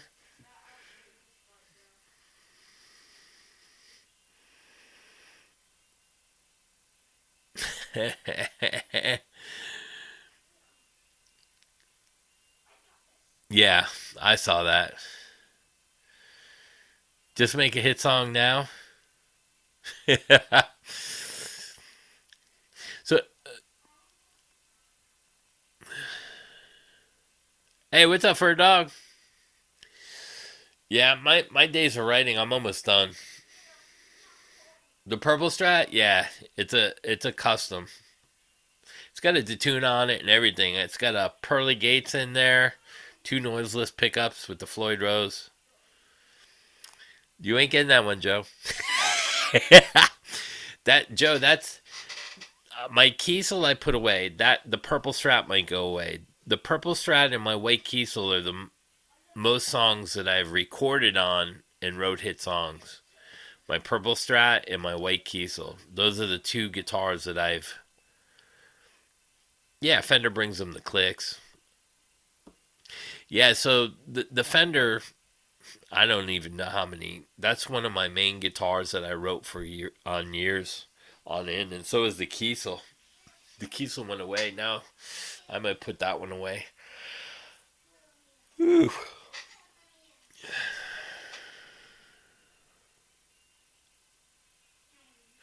Yeah, I agree. It's like it's got everything on it that you could ever ask for. The Floyd, the noiseless pickups, the pearly gates. It's a beast of a guitar.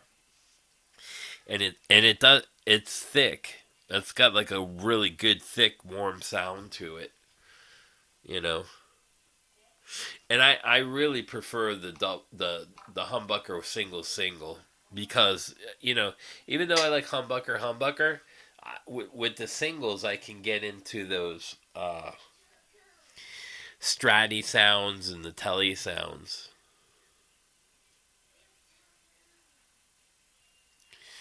So it's cool.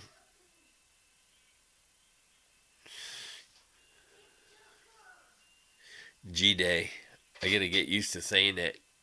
Good day. Good G Day. Yeah, the click things is out of control. Got my kids playing Oculus at 11.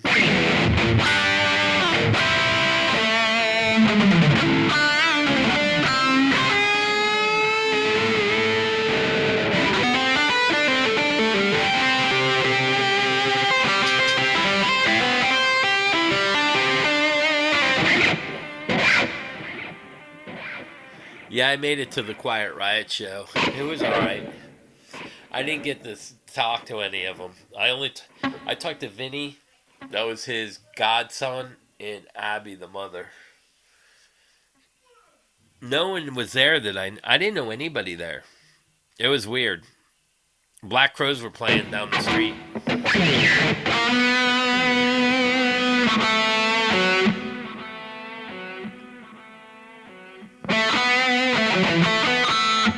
This guy gotta say bye just now? You mean G-Day? They're leaving? They can't leave me.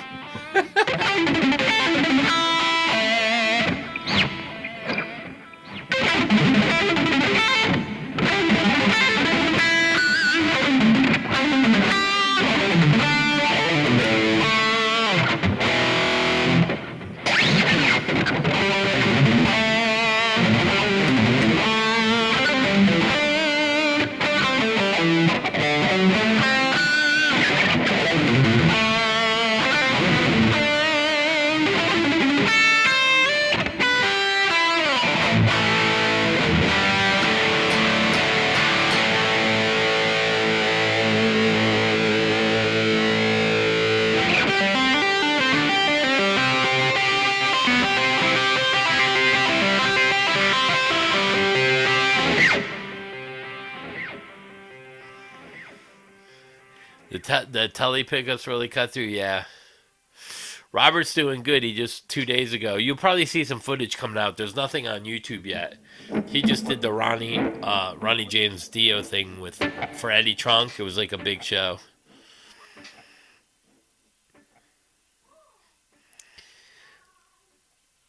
Oh, they say bye for now. Black Crowes' best tune was a cover. Which one was that? I don't remember. Do I remember that?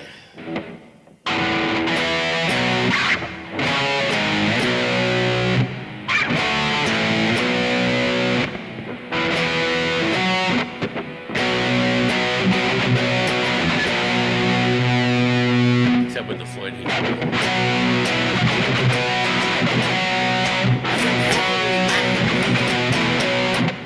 How'd that go?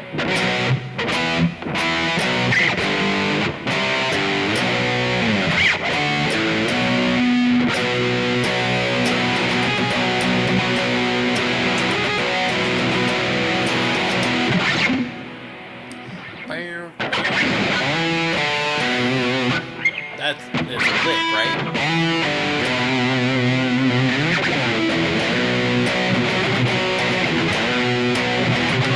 Something like that. I have to figure them. I figure them out in my head. Cry of Love was fucking awesome. Oof. The absolute worst guitar. Probably a first act. One of those plastic guitars. One of my friends said, "Can you tune this for my kid?" I was like, "Throw that shit in the garbage." I hate to tell. They're like, "Why? It's no good." I'm like, "No. Your kid will get worse if he plays that thing."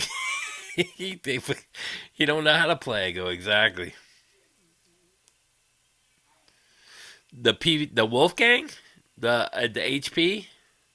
Yeah, so this isn't really a Wolfgang; it's an HP. There was it it was at I got this used at Guitar Center, and it had all the blue titanium. So somebody added that, but all the original parts are in the PVKs. That's the NOS limited edition. I think they made 400 of them, and they're the wood from the 1990s that Eddie supposedly personally picked out. Now you got to take it for a grain of salt. That's what they said to sell a guitar, but it's a very nice top. That's a beautiful guitar. I bought it just for a collector's item, but I'll play it. I ended up these are around $3,000. I paid $1,800 for it. So about $1,200.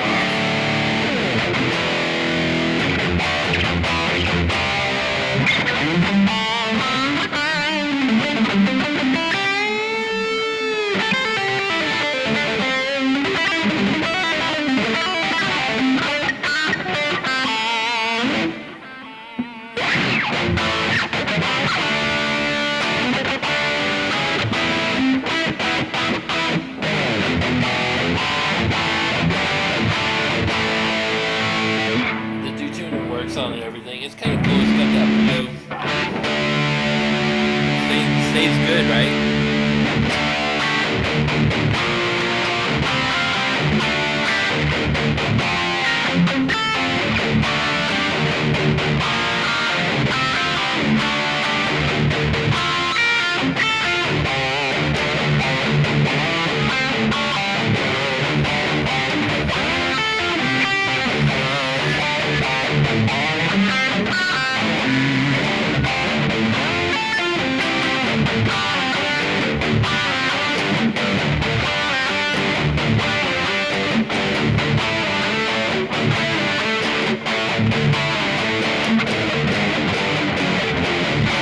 Something like that.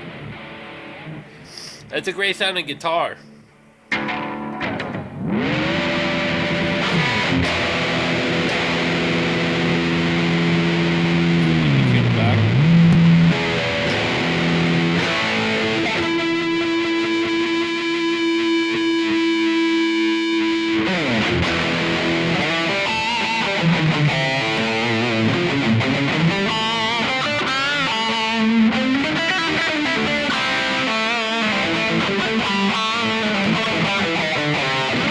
Steve Irwin.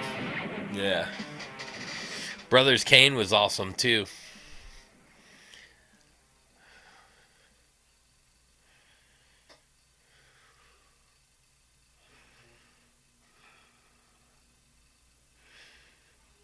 Oh, your wife's taking a first act? Dude, it's so funny. I said, your kid will play worse. He goes, but he doesn't play yet. I go, believe me, he's going to play worse than not playing at all.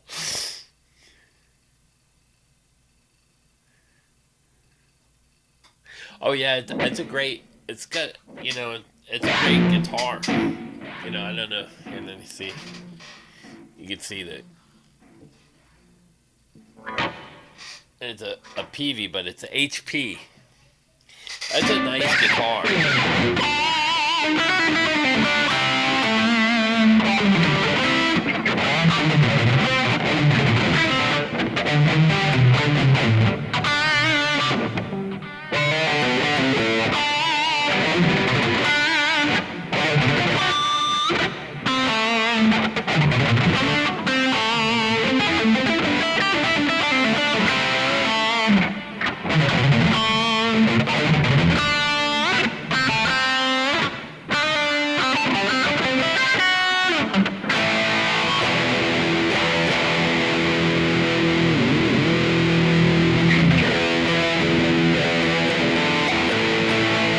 Not a tune. Whoops. It's a nice guitar. It comes with a white. It has a white tweed case. It's got like the PV logos, limited edition and stuff. Yeah, it plays really good. Oh, hard to handle. Yeah, I thought that was the one. Yeah, it's off the B. Yeah, I grabbed Joe's guitar. I still think no matter what I do, this is Joe's guitar to me. Right, Joe, this is always gonna be your guitar.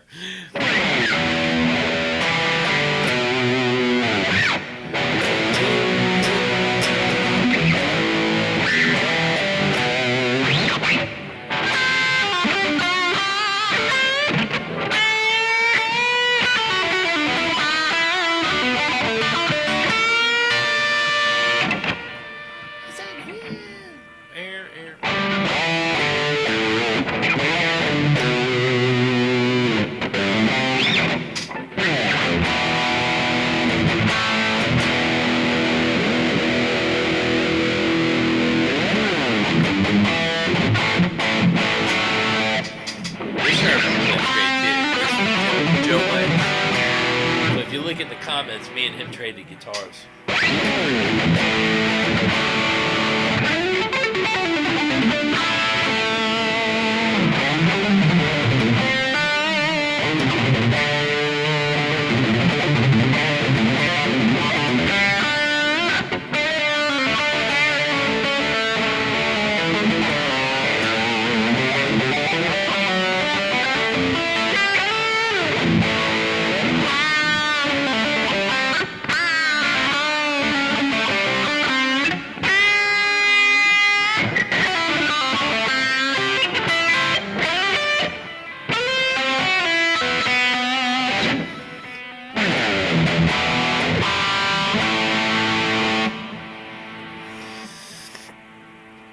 Joe's Garage Zappa.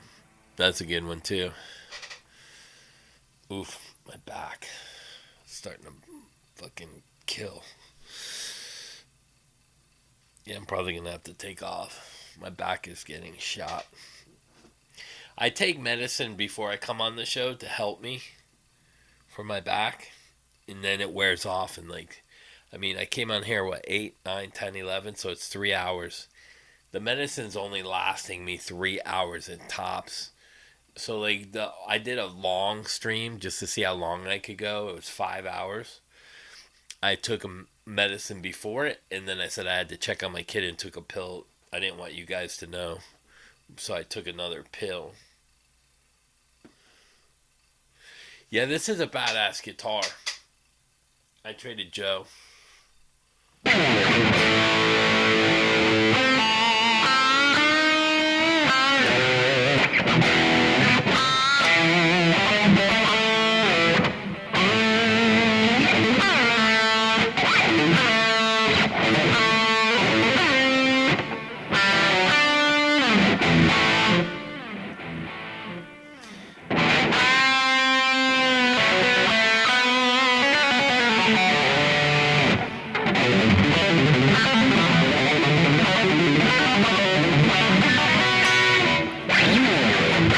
can't even play my own fucking licks. That's sad when you can't even play your own shit.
Played the second time.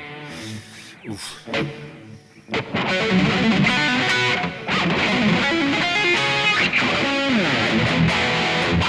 Yeah, Lindley Fralin. Yeah.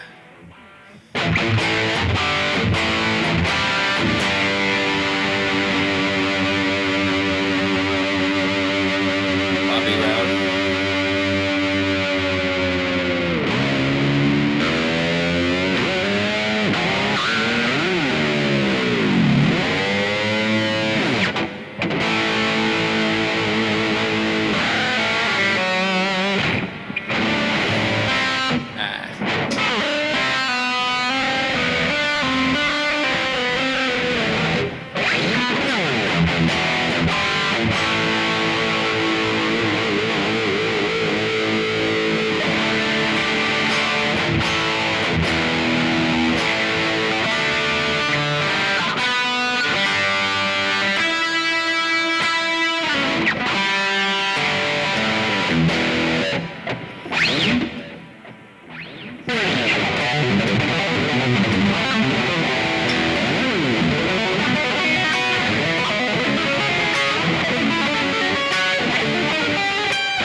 Oh, Zappa's guitar, yeah.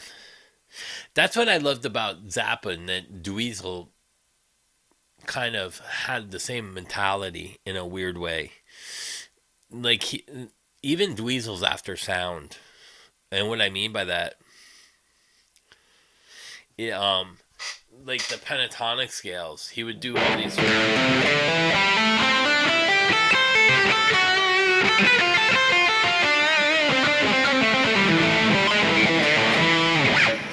sing all the notes inside instead of playing outside of it.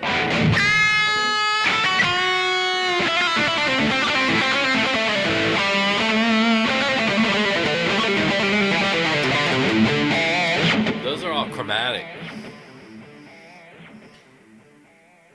I gotta carry the torch. Dude, I can't carry the torch. My back is broke. Could you imagine me running in the Olympics? It ain't gonna happen. Amir, you gotta wheel me in the chair. I'll hold the torch in the chair while you push me. It'd be a group effort.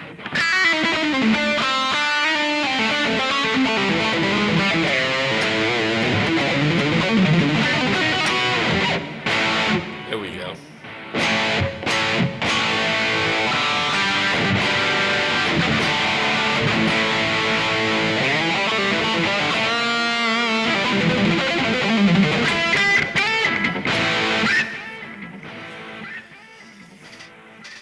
Yeah. Dweezil grew up around, Vi and Eddie. Yeah, Dweezil's got some interesting concepts. Like, I like the idea of when he's saying playing inside the pentatonic box. Why are you trying to play all these exotic things when there's such cool stuff inside that pentatonic shape?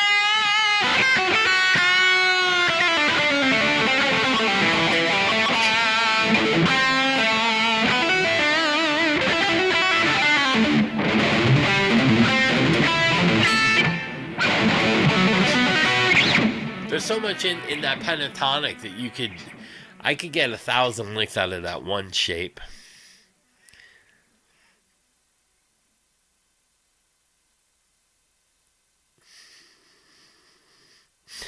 I was holding back in the past.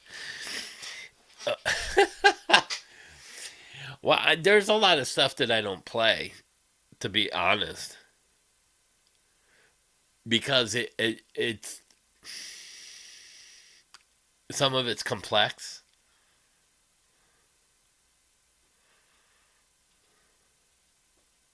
You know what I mean? So, like, if I'm playing, like, the Sean Lane type of stuff, I mean, a lot of people aren't gonna... That's very hard to do.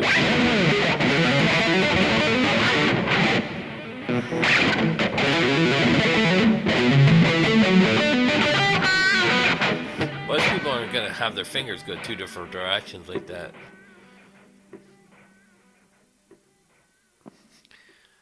Gronk?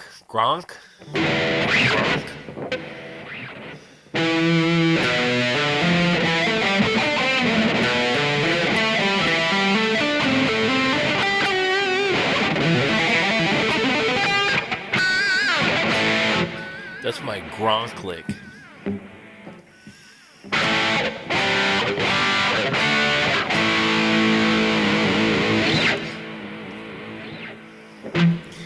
Yeah, and Dweezil got a lot of lessons from Eddie. Eddie was a huge influence on him, too. But, Eddie was smart about... here's the weird thing about Eddie. No one talks about his rhythm playing. I think it was a greater asset than his actual leads, which were still cool. But, they didn't take it to the same pattern. And then Dimebag said, "Oh, that's cool. You can do the same pattern." So then he started doing it over the pentatonic.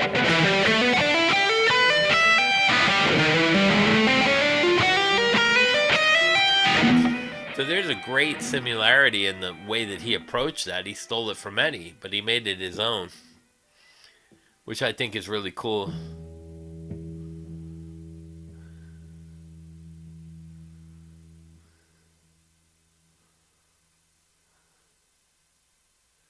Slang.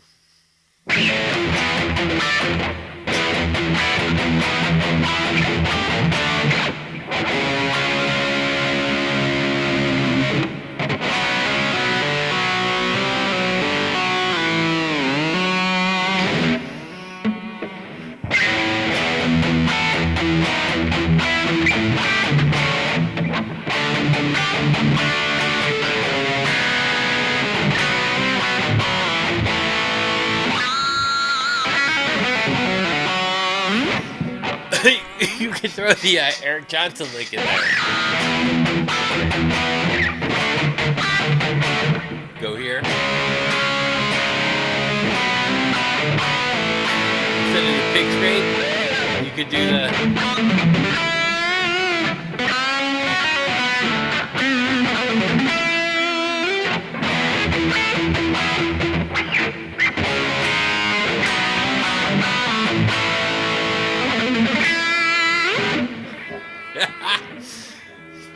Great spot for it.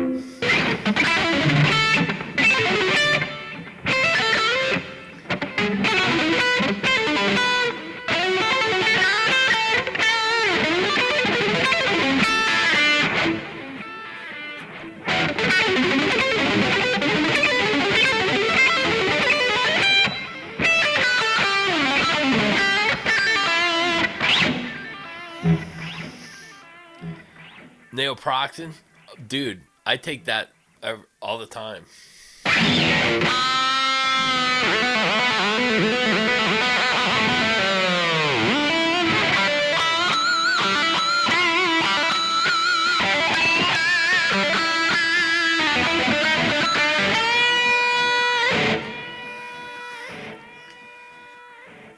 The Jakey Lee thing, yeah, it depends. It depends how I feel to learn stuff.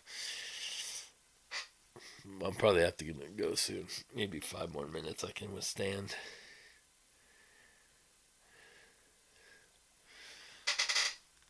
Ugh.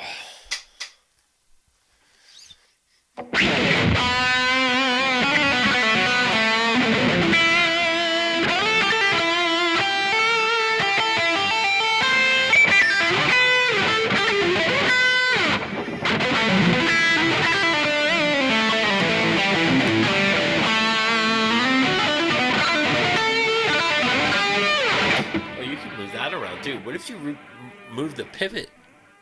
Use a pivot lick, not a pivot note. There goes my brain, being goofy late at night.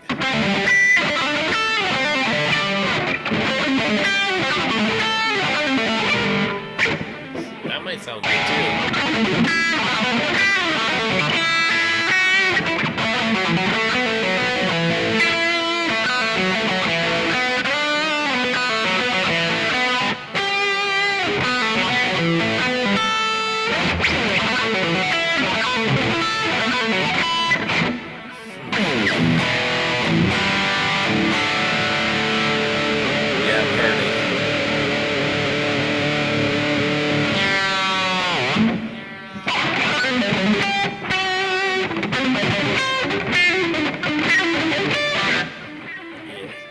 She wrote for me. That was all she wrote. I'm gonna have to take off, go take some medicine. Oh man, severe pain. Yeah, I'm in a lot of pain. Just comes and goes. I try to hide the worst from everybody because you don't want people to see what you suffer, like a daily life thing. You know what I mean? It's hard for people to watch that, and it's not very inspiring.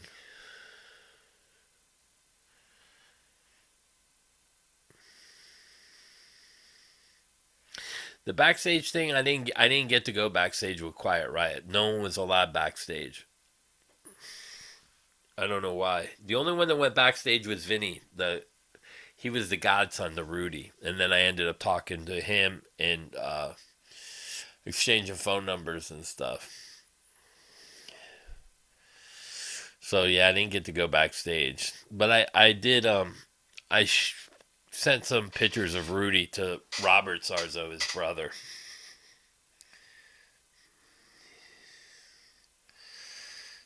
Yeah, my feet are fucked up too.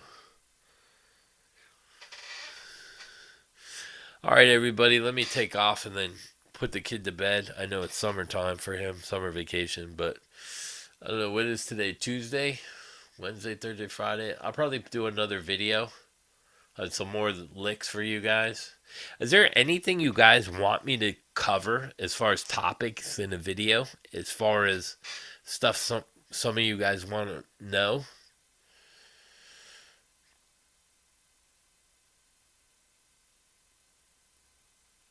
Scale patterns or something. Like pentatonic scale patterns. Let me know. When the video goes off, type it in the comments so I remember. I'm getting older too. I can't remember shit. But anyway, thank you for hanging out with me on a Tuesday night. Which is crazy. We still had 30 people, 30 to 40 people on here at one time. Thanks for the stories. I might have to tell some stories. I was telling Steven some stories earlier. I don't know if I should tell some of those.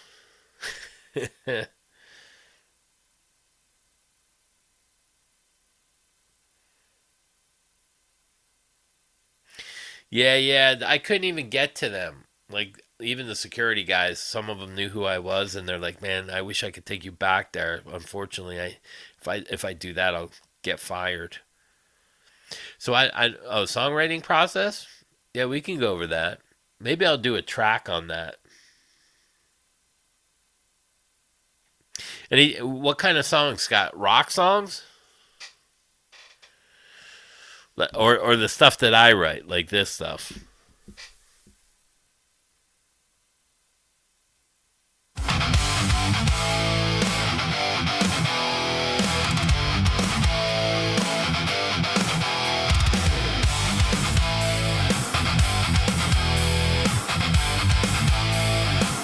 Oh, you got a toothache?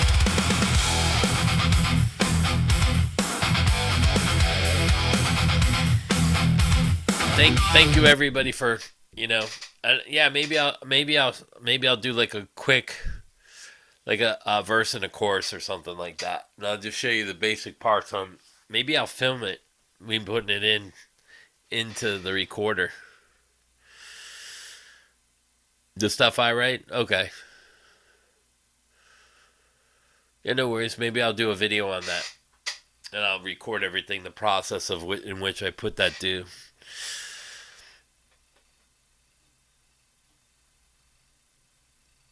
All right, everybody. Thank you for liking and subscribing. Thank you for hanging out. Thank you for everything. Thank you for sharing. Like bonfire and everybody. G Day to all you.